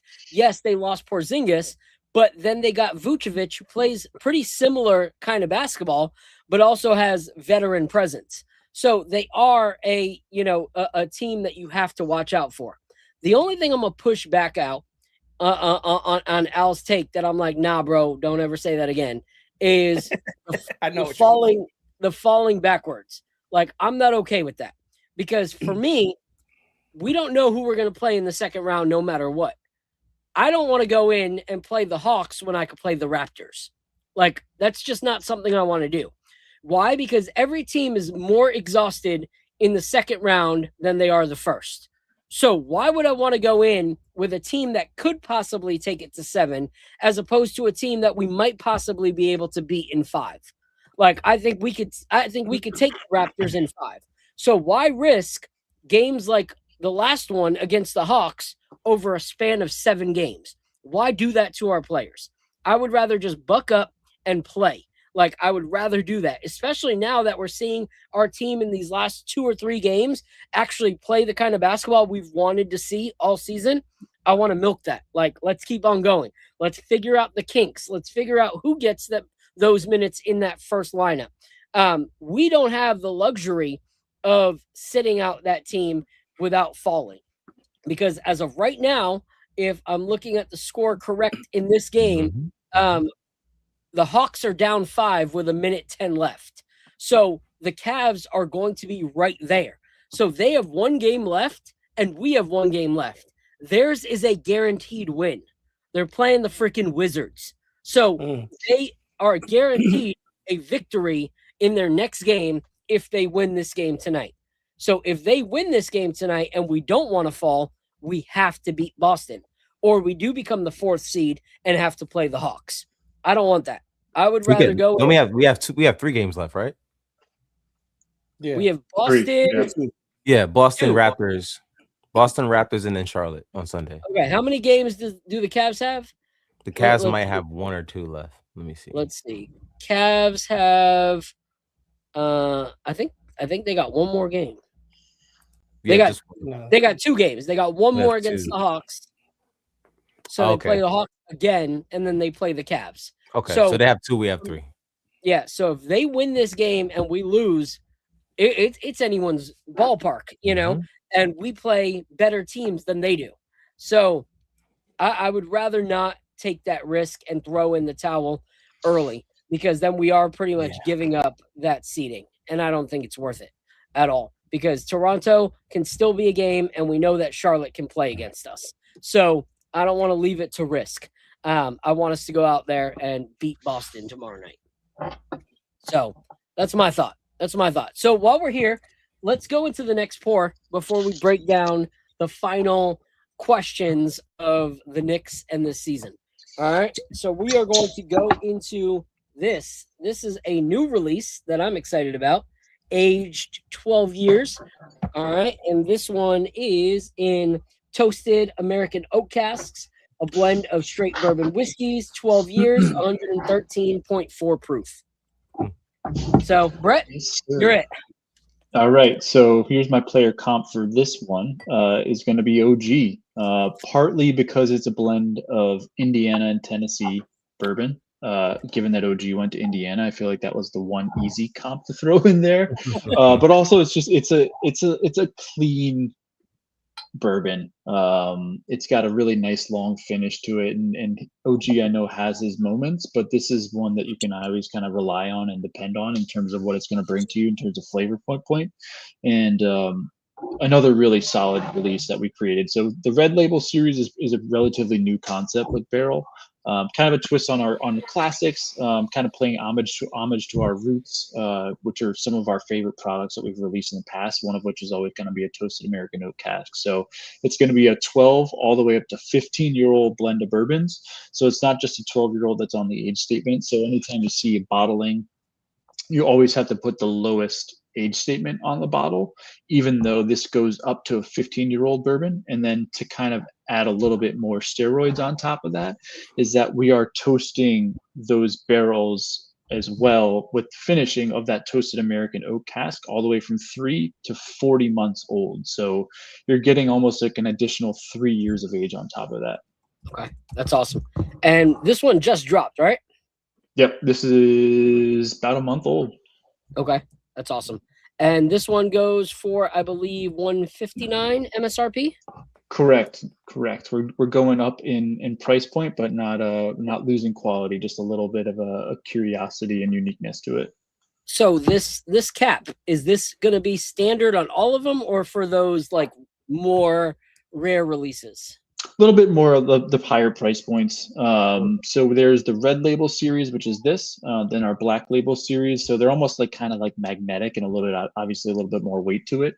Yeah. So you get a little bit more of quality cap that kind of comes with that. Awesome. All right, let's give this a go. This smells delicious. This smells 12 years old. I can smell the barrel already. Smoke maple, like smoked maple old fashioned, like on the nose. I won't interpret that. That smells 12 years old the way it. Sorry, that sounded bad. Oh man, we're talking about bourbon here, guys. Come on. This is not a Diddy or Giddy situation. This is not a Diddy party. Not a Diddy or a Giddy situation. Wow. Right? Wow. That's hilarious. That's hilarious. All right. Moving on quickly, please. All right. That's crazy. Wow.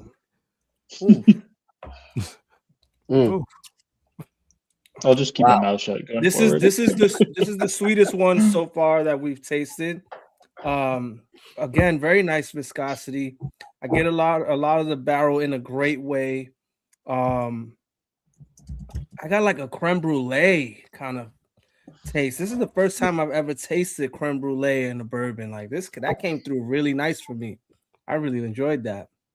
That's the most prominent note that I just got. Obviously, the brown sugars and stuff like that, like your typical bourbon flavors. But man, this is well done. I love this. Like you definitely get that like toasted marshmallow, you know, that you get on most toasted bourbon. But this one has like it's crazy. It's got like honey, graham cracker, tobacco, maple. Like this is all the like classic bourbon notes that you would like that sometimes fall out when you have a toasted barrel. Some of those maples kind of disappear into the background, and they're, you know, more marshmallow, more oak, more clove. But this has all those bourbon notes that you love classically with a little bit of honey, but then all the things that you get from a toasted. So that makes it real unique to me because it's not like a substitution of the toasted flavors to release the classic bourbon flavors. It's like a blending of the two. Don't know how the freak you guys did this, but that's like seriously magic. Like really, really crazy. Yeah, I got a lot of the toasted flavors on the second sip, and again some leather or leather or tobacco. Yeah, tobacco for sure. Sometimes I can't differentiate between the two, but yeah, really nice, man. This is worth the sticker price, because when I saw the sticker price, you know how they say like, and I'm sure you guys know this, like most people always say like $10 per year. So this is way over that, right? So I'm like, okay, let's see if this lives up to the bill. But yeah, this is worth the 160, guys. Like if you see this, buy this. Especially me, like I love cigar blends and I love older bourbons. I do love older bourbons. So that's for So not every old bourbon is done right. Doesn't mean because it's 18 years that it's gonna be good, right? Like I've moved past that part, like, but I typically like a little bit older bourbon. yeah, My palate. yeah. So my whole like the $10 thing, I do that on like most of the like basic releases. You know, I think it's a little bit harder when you have a blend. Because it's not just a single barrel that was there aging 12 years and it came out. Yeah, good. exactly. You know, it's like a toasted blend that you had to like do your chemistry with and taste things and be like, okay, this barrel mixed with this barrel is going to do that. So you got to pay a little bit for the creativity and the genius behind the mastermind blender as well. So yeah, I definitely think that this is definitely worth the price point. I saw some of the juice came from Wyoming too. So I was like, okay, they got juice from here, from Kentucky, from Indiana, Tennessee, and then Wyoming, which is a little random, but I did have a Wyoming whiskey the other day that I thought was pretty good. So I was actually intrigued. I was like, oh, they went to Wyoming for that. I said, okay, I kind of like the Wyoming bourbon. So yeah, and you guys came through. This was nice. This was really good. Very well done. All right, guys. Cleveland has officially won that game. 30 seconds left, up 6. Unless a miracle, that game is over. And they are that much closer to us. I might actually be behind because I'm streaming. It's won by 6. It's over. Okay, yeah, game. It's over. It's over. So that's over. All right. So let's talk before we go into the next 4. I want to ask you, Brett, being with the brand, and you guys have different levels, obviously, price points and stuff like that. What are your 3 favorite releases that are currently on the website? Ooh, that's a good question because now you're going to test me what's available on the website.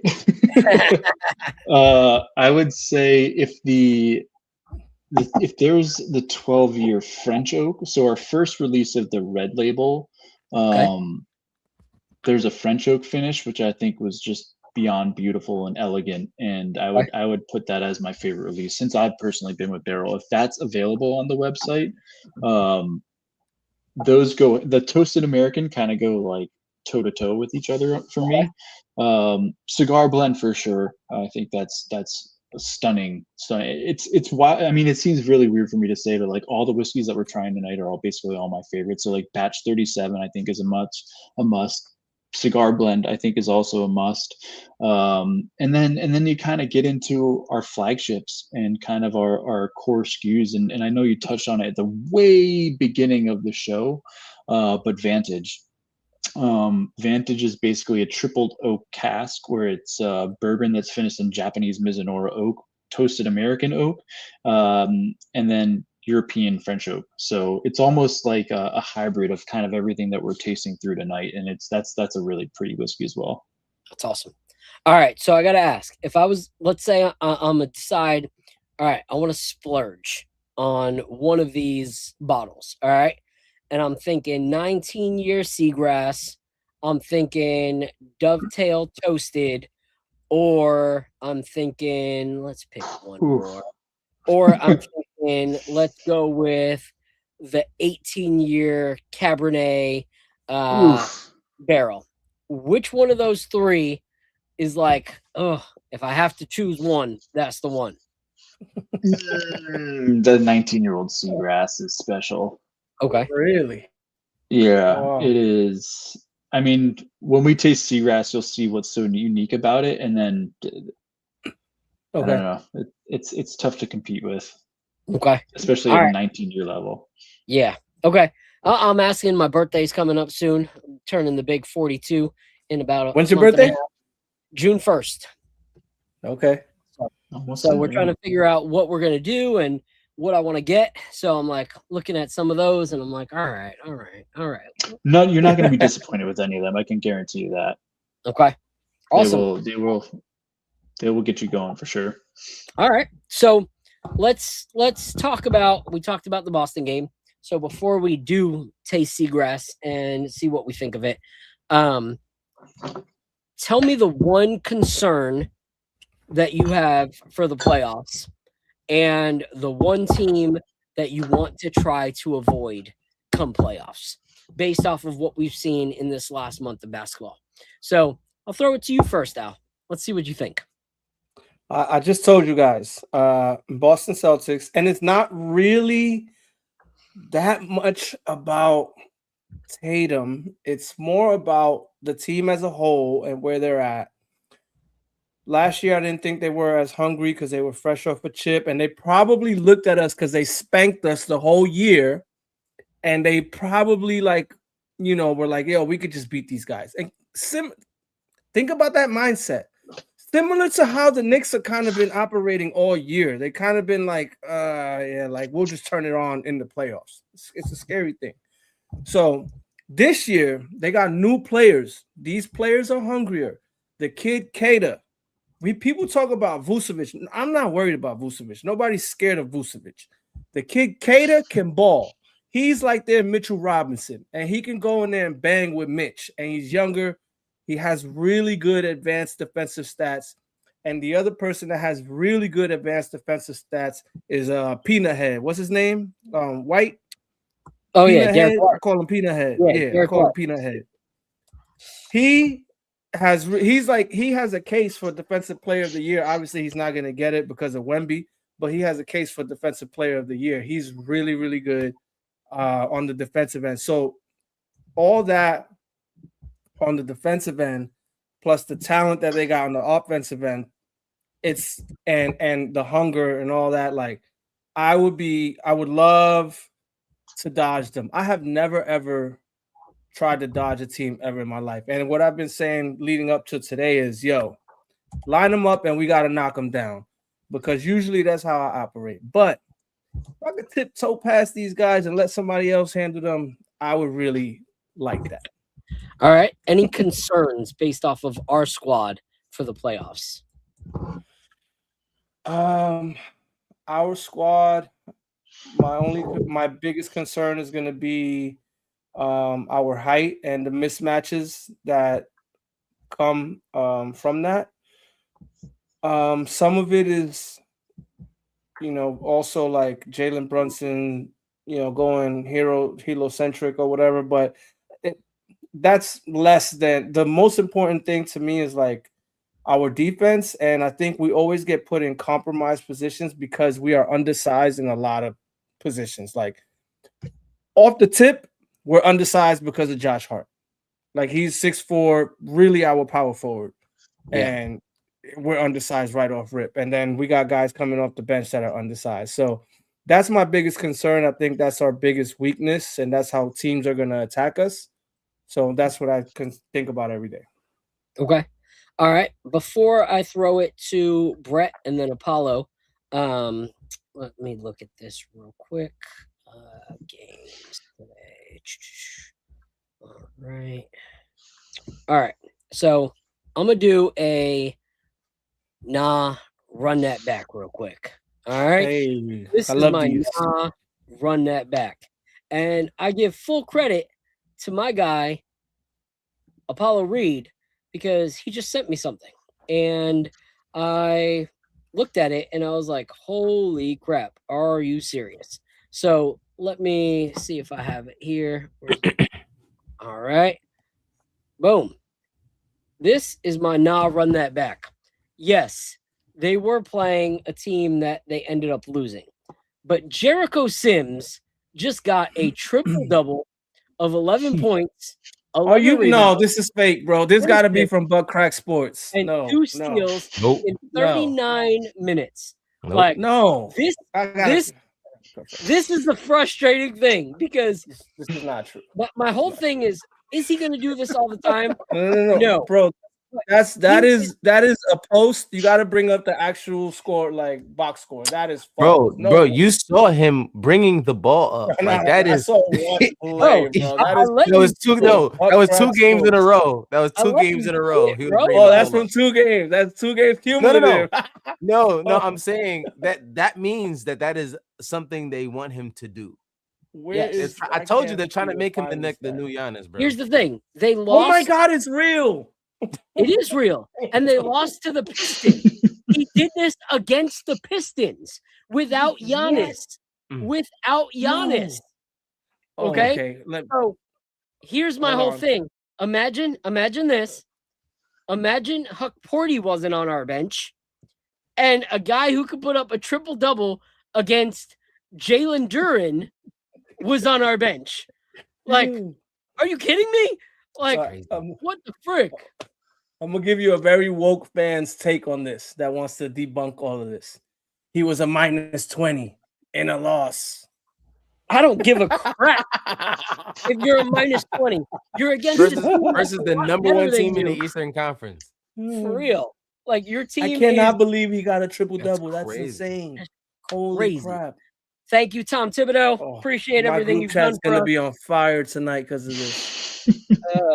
Man, imagine if we had like a bench that we played against, and it was all the players that we traded, and it was like Grimes, like not like the RJs who had all their time, you know, but like if we played a bench of Jericho, Grimes, friggin' Quickly, yep. Yeah, bro. We might get torched. In my list of things that I didn't need on a Wednesday night, I think Jericho Sims getting a triple-double might have been at the top of the list. And he had the most minutes by far out of everyone that played on his team. Facts, Mr. Die Pistons. All right, so my concern, actually, I'll go to you, Brett. All right, before I go, what concerns do you have going into the playoffs? And is there any team that you're like, no, let's try to dodge that? I mean, I'll stay out of like the first round, just to assume that we'll make it past the first round. And I think to avoid Boston's the easy route. I don't love Cleveland. I think they have got some serious depth on that team. And they have at any given day like 6 or 7 guys that can go light you up. And that's the problem that I have with the Knicks, is that I don't think they have any depth. And especially when you get into these playoff runs and you get into these 6-7 game series, playoff series after playoff series, and if you're expecting to win the whole thing, you have to have some guys that are going to be able to hold their own and make sure that they can have some supporting cast around them, because these are long games and these are tough games, and you know, like, I'm not necessarily scared of Detroit. I don't think they have the playoff experience, and I mean, they can obviously prove me wrong, because you get momentum obviously, and you can kind of carry it along with all these young guys on their team. But I do think once you get past that first round is where that experience comes into play. And I have a lot of concerns with the depth on the Knicks team, and especially if they were to go toe to toe with Cleveland. There's some big time players on that team. All right. All right. I'll push back on the depth thing, because I think that with the return of Miles McBride, I believe with Landry Shamet, with the experience of Clarkson, Mo Diarra becoming, you know, more of a two-way player over the last few months. When I look at Cleveland, I'm not so worried about their bench as I am their offensive capabilities from a starting lineup. Adding Harden to me gives you new levels of offensive talent that Darius Garland had in spurts, but not in consistency. James Harden has had these offensive skill sets throughout his whole career. So I think that gives them, you know, a leap up for their offensive skill sets. And the things that have always kept him from being good in the playoffs is that he was the most powerful offensive threat in that lineup. That's no longer the case. Like, Donovan Mitchell is their offensive threat. James Harden is their backup singer. And when you have a backup singer who's the guy who's known for creating the step back and always falling short because he tried to be that guy, he doesn't have to be that guy anymore. He just has to be that guy when that guy doesn't show up. And that guy typically shows up more times than not, which is Donovan Mitchell. And Mobley, as long as Mobley doesn't fade in the playoffs, he's also a crazy offensive threat. He's had the history of kind of falling off in the playoffs, but if he doesn't, then that is a huge thing for them. But bench-wise, when I look at, Larry Nance Jr. and I look at Max Strus and I look at Dean Wade, I'm like, okay, those guys are fine, but I would definitely put McBride, Shamet, Clarkson, Diawara, Mitch definitely as more overall depth than them. It's just a matter of if our offensive guys do not spread it out like we did against the Hawks in the offensive skill sets, then they'll eat us up. Because if we stop Donovan, James can do it. If we stop James, Mobley can do it. So we need to make sure that we actually hold it down on that front. For me, I actually keep on saying, and I could be wrong, and I hope I am, I do not think that everyone's predictions of Detroit being too inexperienced in the playoffs, I do not think this is going to play a factor in any way, shape, or form. I think it played a factor last year, but Cade Cunningham gained a lot of experience from that last year. Like, he got the experience and he's played against us. And if you look, he's gone leaps and bounds as a player from last year. Like, he went from just being a good offensive and defensive talent to MVP talks. Like, to this guy's got to be, considered for NBA first team in this category and that category. So he's gone leaps and bounds. I think that he got experience against the team that is the other team to beat in that series. And he learned how they beat us. And if you look at it, we don't play too much different sometimes. When we move the ball, it's different. But when we revert back to the ISO ways, they can shut that down. And if you look, Duren was a rookie last year. He's not a rookie anymore. And in the last month and a half, he's gone from being, he's their defensive guy to the guy that's now put up 20 plus points in multiple games, back-to-back games. So he's become a different player. So I think, yes, there was a lot of inexperience last year, but I don't see that same inexperience this year. Tobias Harris, he's got experience. Okay. Grant Williams, they have experience. So I feel like they've worked those kinks out when it comes to the experience. I don't think that people, I think that people keep saying Detroit's lack of experience. I think that's going to be a rude awakening for a lot of fans if we're banking on not being the better team, but them lacking experience being why we win. Like, I don't think that that's why we win. I think we only win if we show up as the better team on that, in that series. I don't think the inexperience is actually going to hurt them in any way, shape, or form. So, but I think it will. I mean, last I checked, you're going to be huffing and puffing as you play these intense playoff games. And Cade Cunningham only has one lung right now. You probably need two to get past the Knicks. So with that being said, that makes me not worry about them that much. A good team when your main best player gets injured and you start to fall apart. You saw that with the Pacers. That's true. I'll give you that. Lost to the Pacers, who really revolved around one player, which was Tyrese Halliburton. Okay. They lost Tyrese. They became a completely different team. Look at Boston. Yeah. Boston lost Tatum, and they're still higher than us. So when Detroit loses Cade Cunningham, who's been their backbone, and they still go 7 for 10 in his absence, that's a different team. That shows that they can still compete with the best of them. And they're not playing scrub teams. They're playing good teams without Cade. It's not like they had the Wizards 3 times and the Sacramento Kings 4 times. They've played good teams, and they've stayed at the top of the list by a lot. So they didn't have much fall off. Okay. And so you got to look and go, okay, Tobias Harris is playing some of his best basketball in the last 6 years. Okay. Jalen Duren is a complete different player than we saw last year, and especially what we saw in the beginning of the season. He's a different player. Like, their team is just different.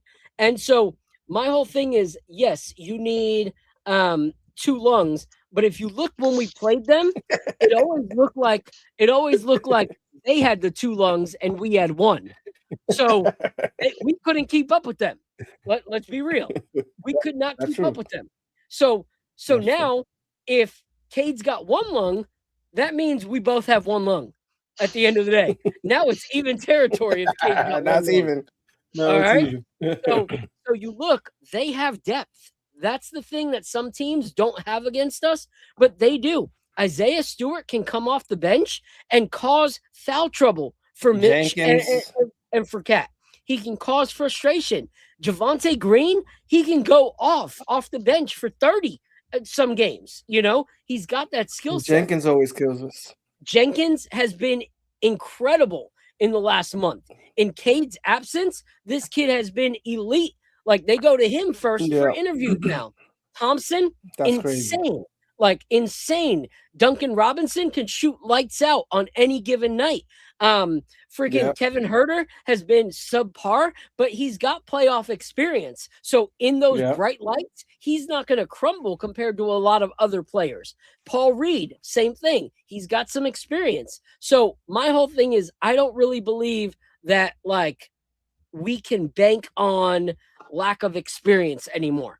Because so that's your team that you're afraid of, the Detroit Pistons? That's the team to me. Like, I understand we beat Boston all last series. I mean, we lost to them all last year, and then they beat us, and then we beat them in the playoffs. I understand that's everyone's narrative about Detroit kicking our teeth in all year, but I don't think it's the same. Like, I don't. I really don't think it's the same. When it comes to this Boston game, what I'll say about our game tomorrow is, luckily in the last 10 games that we've played them, we've beaten them 6 out of those 10. So that gives me some hope, some positivity of, you know, victory for that. But to me, that's the team that I don't want to really see. I think that we now fare well against Boston, regardless of what some people think. Because I think that Cat fares well against Vooch, because Vooch is not a very physical center in any way, shape, or form. Vooch spends a lot of his time at the 3-point line. Where Cat struggles is physical centers, such as Duren, that can actually like put a body on you and can actually like make it hard for you to score or for you to score against that, them to score against you. Vooch, I don't think does that. So I think that this goes to Cat's strength. When I look at Mitch off the bench, nobody's competing on their team with Mitch off the bench. Not happening. Okay. When I look at like their star power on the bench versus our star power, I think we have it. I think if OG and Mikal play the way that they played the last 3 days, we make it very hard on a Jason Tatum that's coming back from an ACL injury. I think the main thing to look at is who guards Jaylen Brown. That's the main thing to look at come this playoffs. Regardless of whether you like him or not, he's going to be the factor of how we defend him, because we can't. We definitely can't put Jalen Brunson on him. That's for sure. We can't put Bridges on him. He kills Bridges all the time. Yeah, exactly. We can't guard him. So who's starting next to him? You know, like, are we going to put Josh Hart on him? I don't think Josh is going to be able to hold him down. You know, so I think that we got to actually be very, very wise in what we do. Honestly, to me, regardless of who you start, I think the best pairing defensively for Jaylen Brown is going to be someone like Landry Shamet, who like can keep up with him and can put a body on him. Whether he gets fouls or not, he's going to make it hard for Jalen Brunson to score. I mean, Jaylen Brown to score compared to some of our other guys. So let's go into this next pour before we get ready to close out. Hold on, Apollo didn't give his take, right? Who he's scared of. But before you go, my bad. Before you go, you just keep forgetting about me, Phil. Apollo, before you go, and Brett, you don't know this, but Apollo is from Charlotte. So Apollo, before you go, I'm not from Charlotte. I live in Charlotte. I'm sorry, he lives in Charlotte. That leads to my question: is it true? This is what I've been hearing in the Twitter streets. Is it true that the Charlotte Hornets are your second team? What streets? I'm just messing with you. I'm just messing There was a pause. Whoa. I'm trying to what does he know? I'm just messing with you, man. Respect to them Charlotte boys. They've been playing good ball, man. They've been balling. And everybody. Is that one of the teams you're scared of? Me? Is that one of the teams you're scared of? No, absolutely not. Not Yeah, Charlotte. me, Not me, Charlotte. either, me. I'm not scared. Either. Not So scared who of are Charlotte. you scared of? Who are you scared of? I'm not Or scared who of do anyone. you rather not see? I'm not scared of That's the anyone. same way. Yeah. I would say if there's one team that so the same way that I felt like we built our team to beat the Celtics, I feel like the Pistons after last year they built their team to kind of Beat us. beat us. You know what I mean? I feel that. The length, that they have, they're able to contain Jalen in ways that other teams can't really do it. And consistently too. I mean, every game we played this year, I think they blown us out, right? Yeah. I don't know about the last one. I think the first two were by 30, but the last one we didn't beat them this whole year. So I'm not saying that they're going to beat us, but that is a team. There's a contingent of Knicks fans that are like, well, the Celtics did that to us last year, so I'm not scared of them because it's the stupidest thing. But yeah. And then that's exactly like you said. That played into. Yeah, it's stupid, but like you said earlier, how the Celtics came into it like we're gonna wax this team. We beat them all year. You know what I mean? So I don't want us to go into that series like that. And at this point, they shouldn't, because you didn't beat them all year. You know what I mean? So you shouldn't go in there confident at all. If you have to play the Pistons. So I mean, of course, the Celtics is a team that you worry about because of the talent that they have. The championship pedigree for sure. Tested in pedigree. But the Pistons are actually built around this team. They built to contain a Jalen Brunson, which is why, like I say, guys like OG is very important to have a wing to not just defend, but to be very effective offensively with the ball in his hands, because if they're going to effectively try to take the ball out of anyone we play in the playoffs. Just the book is out. What I would do. Yeah, the book is out there. Like, listen, we're gonna put everything into stopping Jalen and making somebody else beat us. That's gonna be the game plan. You know what I mean? And why wouldn't you do that? You know what I'm saying? So anyone who can do that the best has the best chance of beating us. And I think the team that can do that the best is the Pistons because of how they're structured. So that's a team that I'm worried about in terms of just how they're built. But and the main reason why, and like to answer the second part of the question, in the concern would be the offense and how stagnant it can be and how it's not always consistent. And it goes from we're swinging the ball around to now it's ISO. You know what I mean? And it's never consistently a team kind of movement with everything. Yeah. So was that your concern coming into the season? The offense?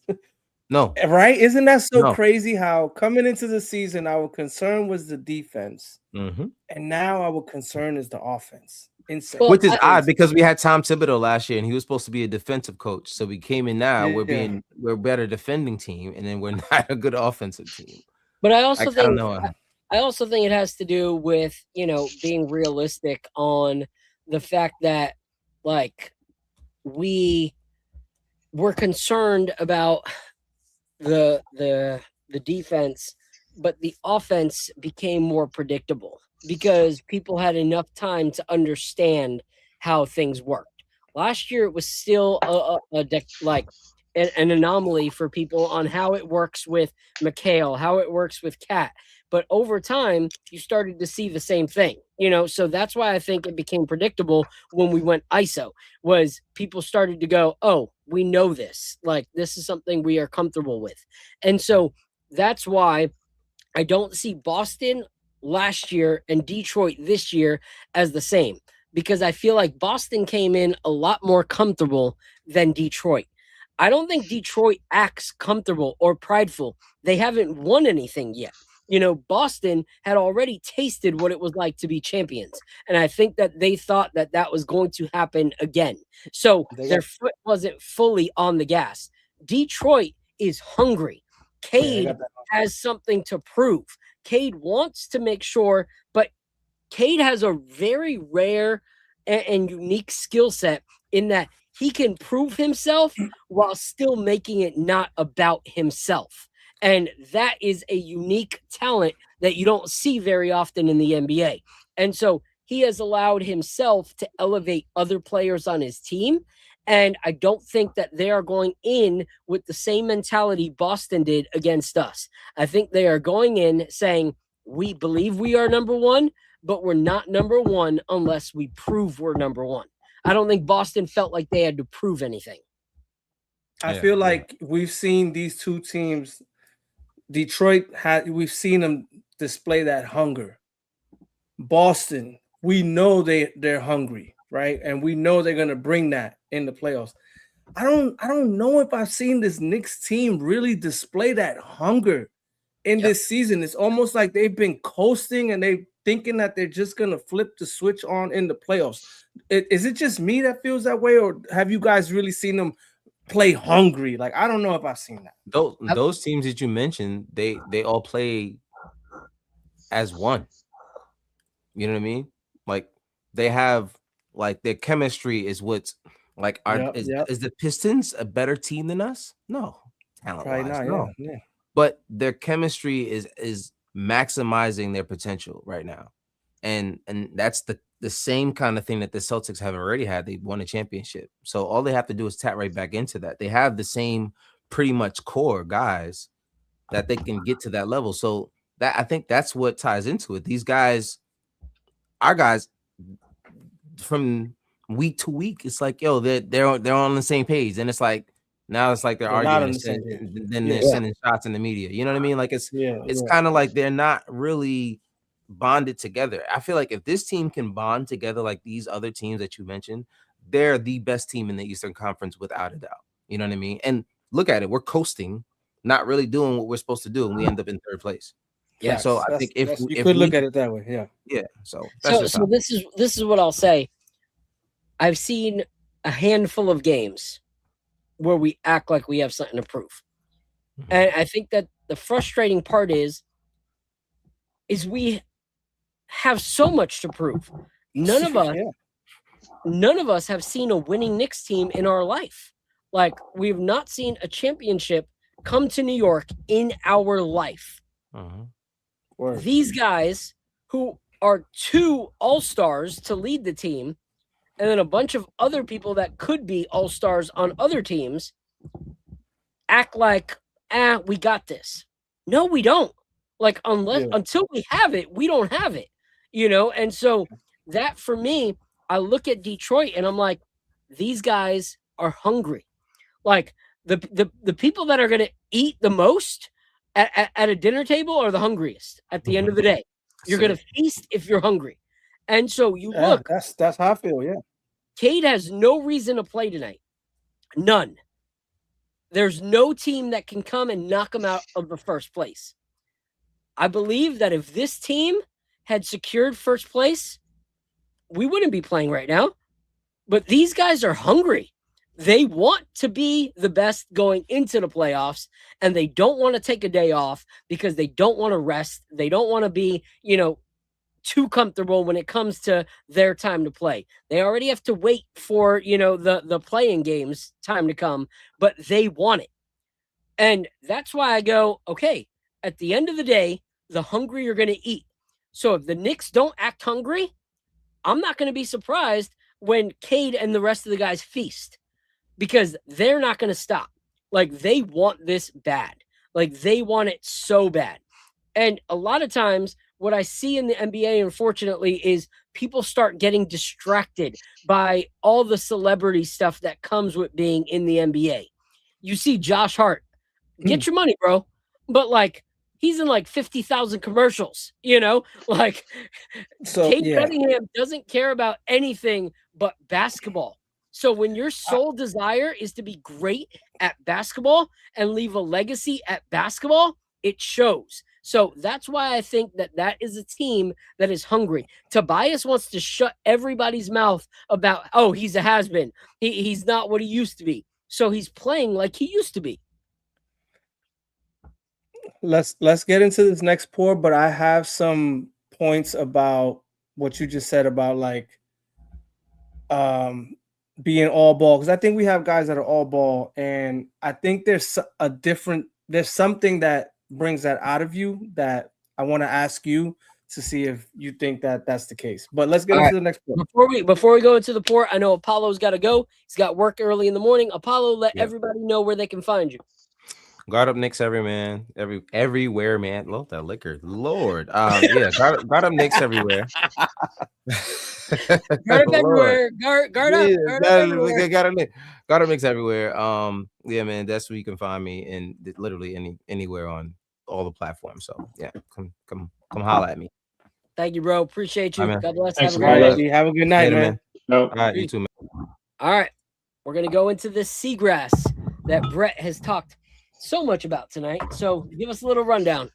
Yeah. Yeah, seagrass, much like cat is a unicorn.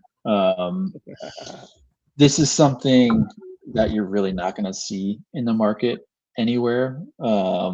This really kind of put Barrel on the map for different cask finishes. So what seagrass is that it's a blend of rye whiskeys. It's a blend of Kentucky, Indiana, Tennessee, and Canadian.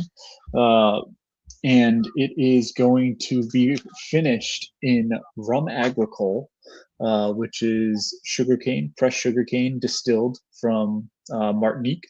And it is finished in Madeira, specifically Malmsey Madeira. So Malmsey Madeira is the sweetest of all the Madeiras. And then it is finished in apricot brandy. So it is 3 different cask finishes that you never really see anywhere, all blended together. It is funky.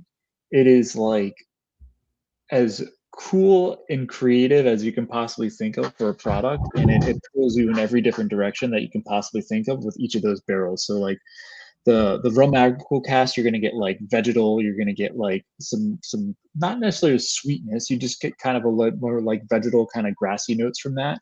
The Madeira, you're going to get a lot more of like that jammy, that richness, and then obviously apricot brandy is going to speak for itself for what it's going to pull together.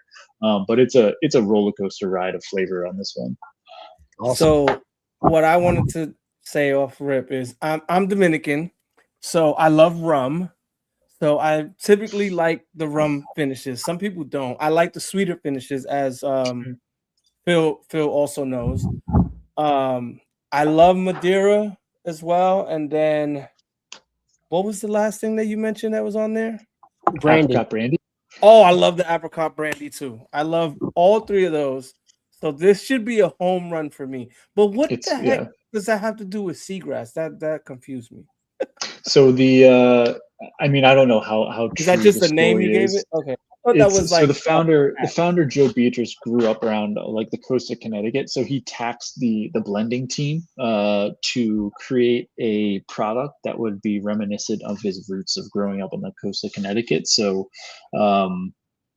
they tried their best of ability to put something together that would kind of flash him back to those days, and it could be all hearsay. I mean, this is well, no, the whole time I was thinking of seagrass. I'm like, this is gonna taste like grass. That's not like the most.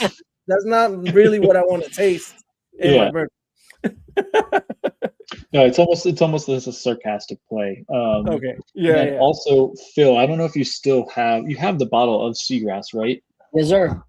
So if you look at the far right where the colors blend together, there's a tiny little Easter egg. So there it says batch, whichever batch that you have. So it has a tiny little number on it. So it has each batch of seagrass as they kind of develop over the years. This is batch 11. Yep. See if you can. I don't know if they'll be able to see it, but on the far right there. I can't see it. Oh, I see it. I see it. Yeah. Yeah, it's right there in the corner.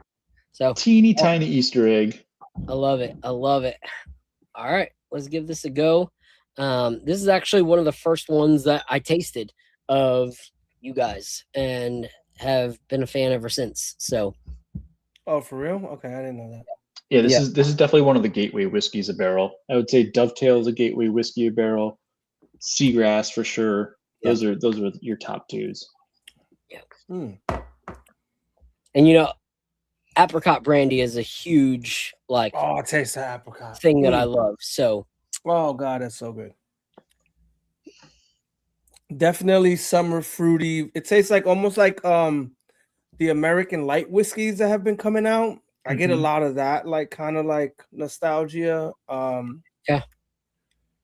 Man, it's like juice. Like it is straight up. So good. Oh, so straight up. Yeah, it's a adult cocktail. juice. It's you don't have to do. I mean, you can play around with it. Like you can make your Boulevardiers, your old fashions, and I mean it is what it is. But like you can put this on a cube and just be. That's what I'm saying. You don't need to. You just put this on a cube with a maraschino cherry, and you're done. There you go. Yep. So good. Like it's got like, oh man. So definitely like a thing of juicy fruit. Like straight up peach or pear. Peach. Like I got a lot of peach. So it's kind of like those gums where it was like two color. Like they would come out and like half of it was this color, half of it was that color, or like you bite into it and it's the different flavor. I feel like that's what this is. It's like peach, pear, grape, little hints of wood and hints of spice, which balances out perfect. Because otherwise, it would be too sweet, in my opinion. But that like hints of the oak and the hints of the like pepper or cinnamon in there are seriously the perfect blend to all that fruit sweetness. Like, oh my gosh! Like if I could make this an adult gusher, that would be like the greatest snack in the world. Like there's Kentucky Bourbon Festival. I don't know if you guys have ever been to it. But I was there last year. I'll be there this year. Oh, you didn't come by our booth? We had a seagrass slushy. You did, I know. And my god! You guys have? Oh, you had it? It's a cult following. Like if you search Kentucky Bourbon Festival slushy, you will find hundreds and hundreds and hundreds of posts. I gotta go. Actually, as content creators, that's one of the things we do when we first get there is look for the slushy. It'll be there again. Don't worry. We'll be there. Yeah. Were you there? I was there. Yeah. Okay, you'll be there this year. This is in September. Again. All right, heck yeah. Yeah, September. I think it just came out the dates. It's like September 10th to 13th. I want to say. I gotta make my way over there. Hey, man. if you want to go, you can come up and chill with us. It's a sight to be seen. Oh, it's one of my favorite things to do. So the Kentucky Bourbon Festival this year, it's the 35th anniversary, so it's going to be big. It's September 10th through 13th. And what does it cost to like go? Because it's like a 3-day thing, right? And I want to go to all of them. 4, yeah. It's not cheap. I know that. It's not cheap, but for what you get to drink all day long for free. Yeah, and you're getting good juice. Yeah, so it's worth it for a regular person. Let's see. So, what is all these extra things? There's like so many other things you can buy that I'm like, chill out. Like, I don't need all that. Tickets, president. No. Bourbon enthusiast. No. Weekend taster. So it's only $225 for 3-day general admission. Oh, that's not bad at all. Yeah, that's not bad at all. So it only gets expensive when you start joining like the VIP. That's I think what I was thinking of. Yeah. Oh yeah, I was gonna say go to Coachella, $500. Yeah, so VIP is like $795, but you get like pours that other people can't get. You get, but yeah. Have you ever gotten that, Phil? So I've gotten in as media. So I go as a content creator. And so I went last year with Dark Arts because they had paid me to do like one of my rap reviews of them and stuff like that. So I went with them. So that's as a content creator, that's typically how I get. You probably were getting the VIP worth. Yeah. You were probably getting the $800 worth. Yeah. So I was getting like the 15 and 13 year like limited pours and stuff like that. Access to buy them, but I couldn't justify $500 bottle everywhere. I got 2 kids. Sorry, can't pay $500 at every single booth. But no, this is absolutely. I want to go with that. This was amazing. It's so funny how you made this the last pour. Like I like how you curated the session today. You know what's cool is this is a flagship product. So most people will wait till the end to showcase their new or limited drop. You know, you guys were like, no, our flagship is worth all the bucks, you know? And so Yep. I absolutely love that. Yeah, and I have 4 new bottles that I need to go buy now. Yeah, That's the pretty much nice thing with barrel too is that, I mean, up until about 2 years ago, everything was cask strength release until our foundation line, which is still created to kind of be like a cask strength product, but at 100 proof, and it's a 5 to 9 year old blend of bourbons. Anything cask strength is always going to be what you should seek, I think, as a whiskey connoisseur. Yeah. Because then you can just start cutting it, proofing it down, and getting different flavor nuances that kind of get rolled into it. And I think that's what the beauty, one of the, not just the beauty, but one of the beauties of barrel is that you can kind of start cutting these. And once you start working with seagrass and you start proofing it down and seeing the brackets, like, oh, here's where the apricot shines, like, oh, here's where the Madeira shines, here where the Abricot really kind of like showcases itself. They're all these different cast finishes. You can see them all kind of blossom and open up on their own accords. It's a fun brand, all the products that they release. I love it. I love it. So I'm posting the link.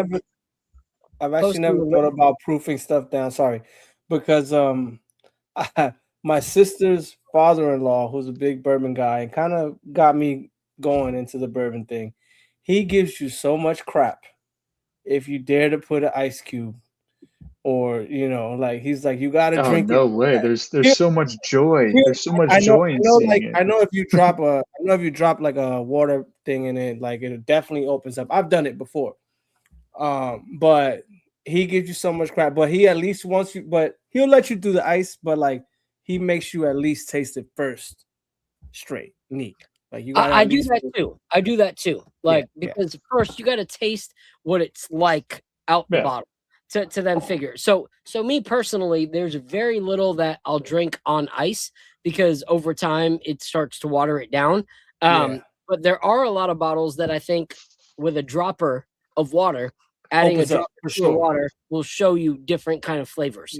And a lot of times what I do is if I have somebody that is newer in the whiskey game that I really want to bring into the whiskey game, I know that some of the flavors might be overpowering, like the spice or the warming in the chest. So putting those water like drops in it for them is also helpful because it gives them the flavors and allows them to start buying in to the whiskey process. And then they can then over time not need the water.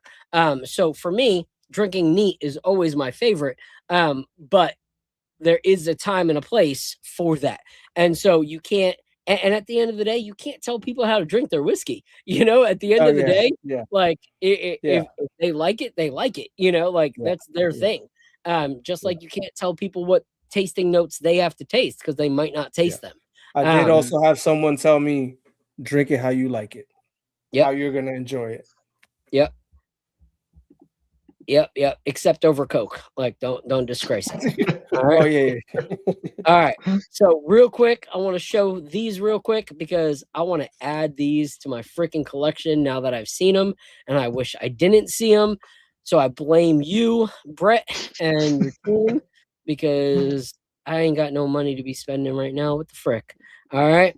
Well, seagrass will always be there, at least. The nice thing about barrel is that if you can't get a product right now for whatever reason, there's going to be something coming down the pipeline that I can guarantee you'll like. That'll be just as high of quality. So don't feel like you're ever forced into like, I need to get this now because it's only available now. Like there's stuff that's always been down the pipeline that, again, like the reason why I love barrel is because the quality is always there. Yeah, I love it. So every single pour we had today was incredible. I want this. I need to wear this at the Kentucky Bourbon Festival. This is a freaking fire. Zoom in a little bit because I can't see all the words. Yeah. Let me zoom in. What does it say? Blended up top, and then it says, "Oh, okay." That's the shirt I'm wearing right now too. So fire. I love that. And then this one right here. I want this right here. Keep it classy, but keep it barrel. I love it. This is fire. We're not seeing that. We're still seeing the old one. The other. Okay, hold up. Let me switch it up real quick. Stop sharing.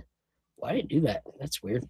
I don't have any bourbon gear. All I got is Knicks gear, so I got to start upping my bourbon gear. This is clean right here. I love that. I like that color too.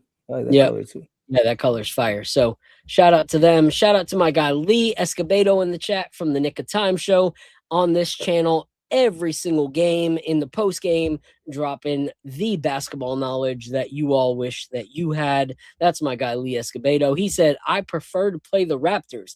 Knicks have yet to have a chill first round." Lee, if you missed it earlier, that's exactly what I said. Al was like, "I don't mind us dropping down," and I was like, "Basuda, don't talk that crap. Like, we are not trying to play 7 games against the Hawks like we did the other night. I would rather kick the teeth in of the Raptors in 5 and be able to get rested for the second round." Put up his other post. The Brett's hat. Oh yeah, he said, "Yo, so Brett, oh nice."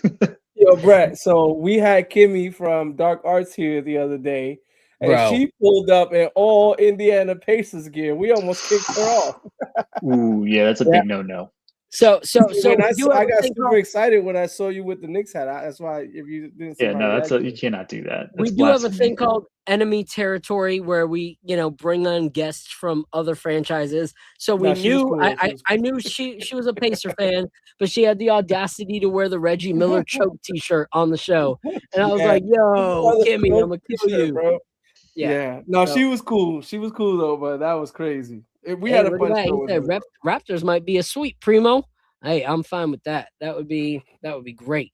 All right. So before we end, I want to let Brett talk and say, what kind of things can we look out for in this year? If you can give any nuggets of what Barrel might be working on or dropping soon.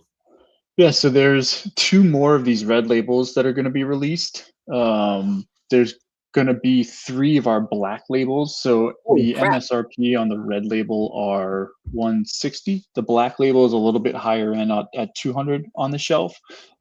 Those are much more creative. What are the red labels? I'm sorry, I don't know. Oh, so right here. The red label is the 12 you had tonight. Yeah.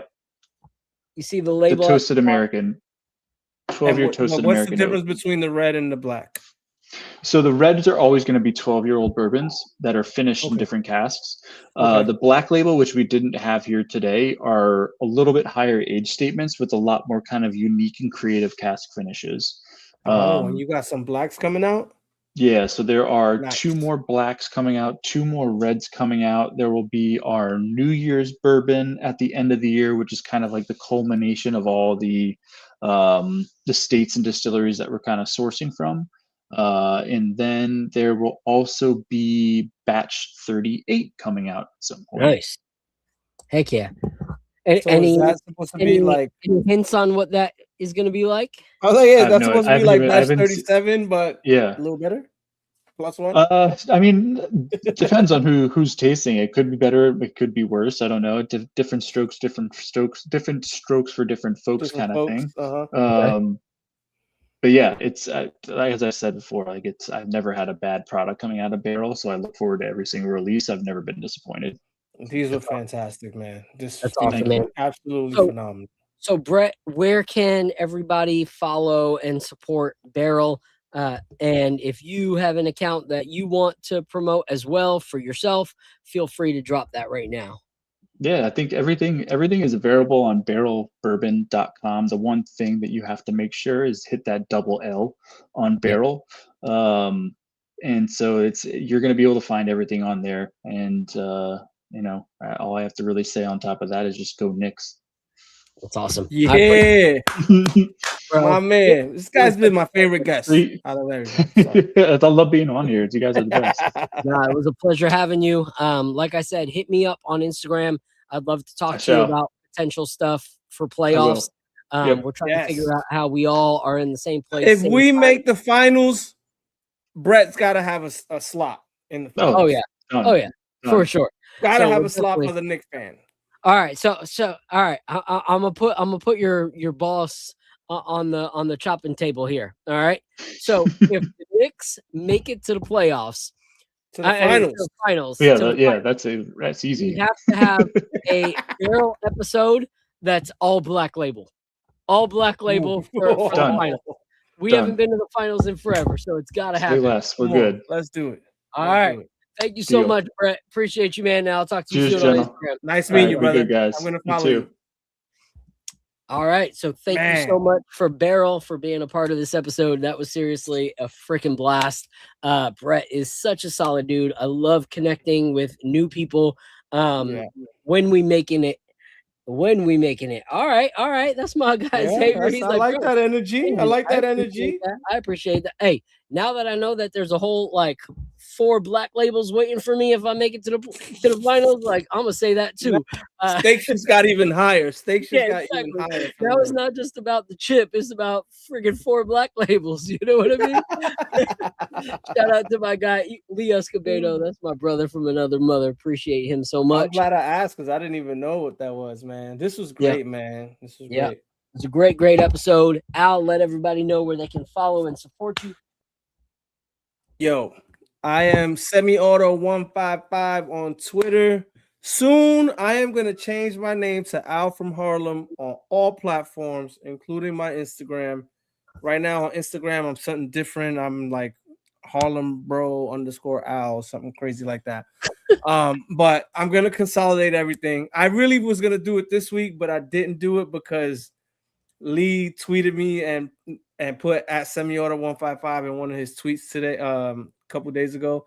And so I was like, this is not the right time to change the name, but I am going to change it soon. But for now, semi-auto155. I do have another podcast called Nick Life Crisis that I do with my boy from college, my fraternity brother, actually.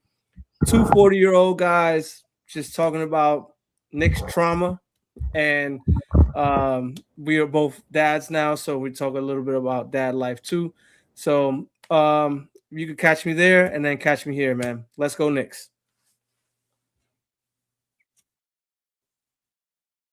You're on mute somehow. You don't look like you're on mute, but we can't hear you. That's so weird. Okay, got you. Anyway, appreciate you, bro. Please support Al and everything he does. Me at Knicks Nightcap everywhere. Just follow, support. Also I'll put it in the chat because it's spelled a little bit different. But if you are someone that is interested more in whiskey, this is my content creation channel for all things whiskey. It's at That's the Spirit, missing the vowels in the first and last words right there. Shout out to Xavier. He said shout out to the dads. Appreciate the love and support. Yeah, appreciate our families sacrifice a lot for us to create content. So shout out to them. We appreciate them. We love them. Shout out to my wife. Shout out to Al's baby mama and the baby for allowing everything that goes on. She's really the MVP, man, for real, man. Oh my God. God. Shout out to Apollo's wife for allowing this as well. We love you guys. Thank you for supporting us. If you can, hit that like button, subscribe button, take our link on YouTube, reshare it. It'll allow us to be able to continue to create more and more stuff. The more and more support we have, the more it makes sense for us to put our time and effort into this. We love it. We also got bills to pay. So anything, in the support category is a total blessing. Yo, Phil, next episode is gonna be playoffs. We might not be playing, but it might be like playing. Yeah. So let me look at the play-in schedule real quick. NBA play-in schedule, which may not really impact us, right? No, it's not going to impact us at all. But being able to look at what we have coming up. So, but it could impact other people. Like the Celtics, you know what I mean? This is perfect. So our show is actually next Thursday, and there is no play-in game next Thursday. Perfect. So next Thursday we will be on an episode with Pinhook Whiskey, showcasing some of their stuff, which I'm really excited about. So make sure you tune in next Thursday, 8 p.m. right here. And then after that, we know the playoffs start. So we will be doing our show Wednesday or Thursday, depending on what our schedule is for that series.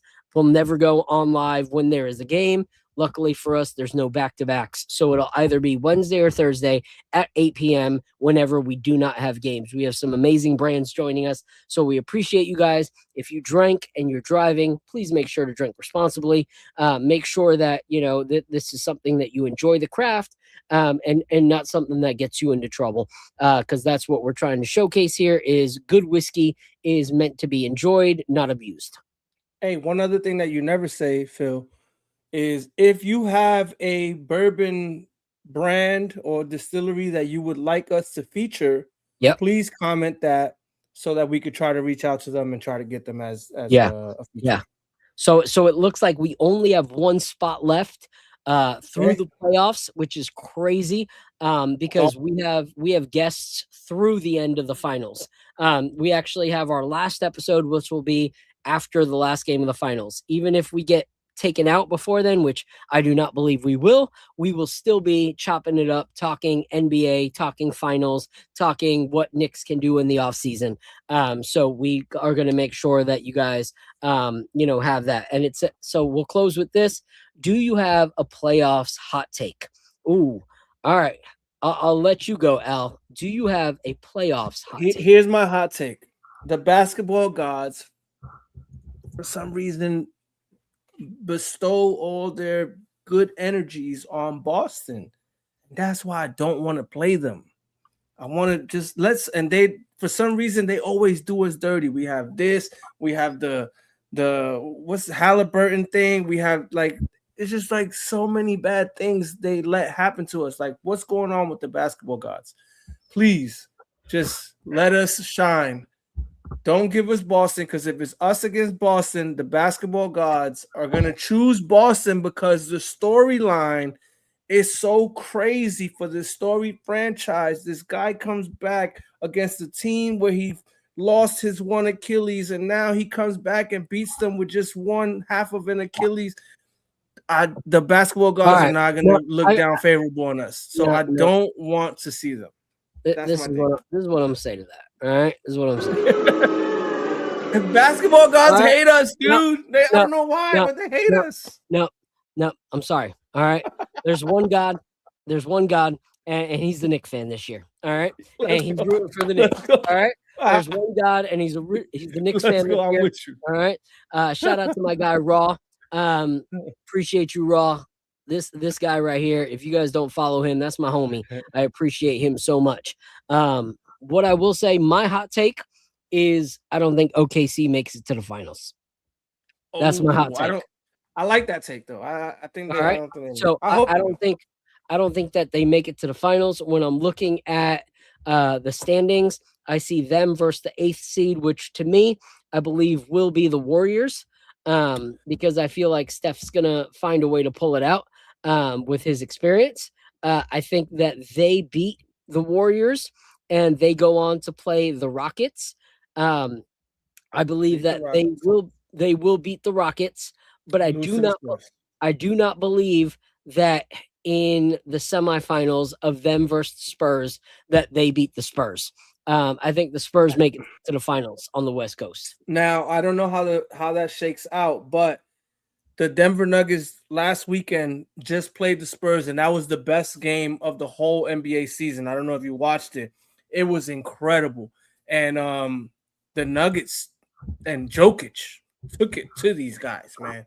But I do think, and I do hope, if the Knicks make it to the finals, I would much rather see the Nuggets or the Spurs, not because we've beaten them, but because if we get Oklahoma, dude, the whistle that they get is just it's insurmountable, man. You just can't overcome it. To back my take, this is why I say it. First, yes, they won, but it was in overtime and only by 2. Okay. Only by 2 that the Nuggets beat them in that game, even though that Nuggets, played well. I'm just saying they can compete with them. They can, but what I'm saying is in 7 games, I look at San Antonio got the better team. I like San Antonio to me's got the better team, but I also look at stamina. I also look at stamina. Gordon's coming back from an injury. Jamal Murray has had injury his history. calf was blowing up in that game too. Yeah, Jamal Murray's had injury history. Jokic, as elite as he is, he's a slower player, and the Spurs are going to try to put the speed on them in 7 games. Dude, okay? Hold on. At the halftime, they interviewed San Antonio Spurs player. I forget who it was, and the dude literally said, "We just got to keep attacking Jokic and putting him in action." I was I've never heard a player say that. Yeah, and so to me, the Spurs in 7 beat them. And so I think that the Spurs can do that. They're legit. Honestly, of course, I would rather the Nuggets because we've beaten the Nuggets a ton. But I feel like the Spurs are going to rise, and the reason I say that is because if it's them versus OKC, OKC gets the whistle because they're kind of the token franchise of the NBA. Okay, but when you have the token franchise of the NBA versus one of the token players of the NBA, the story of Victor Wembanyama, the fact that he's this alien, the fact that he's so young in his career and yet he's still elite, the fact that the Pistons are back to being what they were in the Duncan Robinson, David Robinson, days. That's a mutual story that they can easily sub out the OKC story. So I don't see the whistle. I don't see the whistle for SGA being any better than the whistle for the Spurs. So I think that the whistle for OKC is very, very prevalent when it makes it beneficial for the NBA. I don't think it makes it that much more beneficial for the NBA to take anything away from the Spurs. There's a reason the Spurs got the number 1 pick in Victor Wembanyama, because the NBA gets more ratings when the Spurs continue to be a legacy team. So they're relevant. Okay, now that you just said that, you realize the last time we made the finals, we played against the Spurs. I do. So do you think it's going to be they're putting in the fix for the Spurs again, same old Knicks ha-ha joke, or the basketball gods and your God are going to give us that grace and give us the final victory? So here's the thing. I believe that God is going to allow that to be the scenario. I think that this is where free will comes into place, and Karl Anthony Towns and JB need to actually play like freaking all-stars in order for us to win. Because Victor wants to prove it wouldn't be great. It would be anomaly. So I think that God gets us there. He takes us to the promised land like he did Moses. But if Jalen Brunson decides to strike the rock with a stick and not actually like do what he's supposed to do, then we're going to be outside of the promised land for 40 years. That would be bitter. That would be super sweet. Like if we could beat the Spurs after they beat us in 99, bro. Because I was telling you the other day, I held a grudge against the Spurs organization for so long after 99. And the same thing with the Rockets, dude. I didn't like them at all. Yep. So I think it's up to us, but that's what I think it's going to be. I think if we make it to the finals, it's us versus Spurs. But like I said, I digress. We appreciate you all. Support Al, support the Knick Life Crisis. Peace, guys. Continue to lock in with us. We will see you guys next week. And until next week, God bless. Peace. God bless. Peace. This is the moment we waited for. Everything you want is right here. We gon' give them what they came for. We gon' take it up from last year. Shoot 'em a shot, boy, I'm long range. Me and the team on the same page.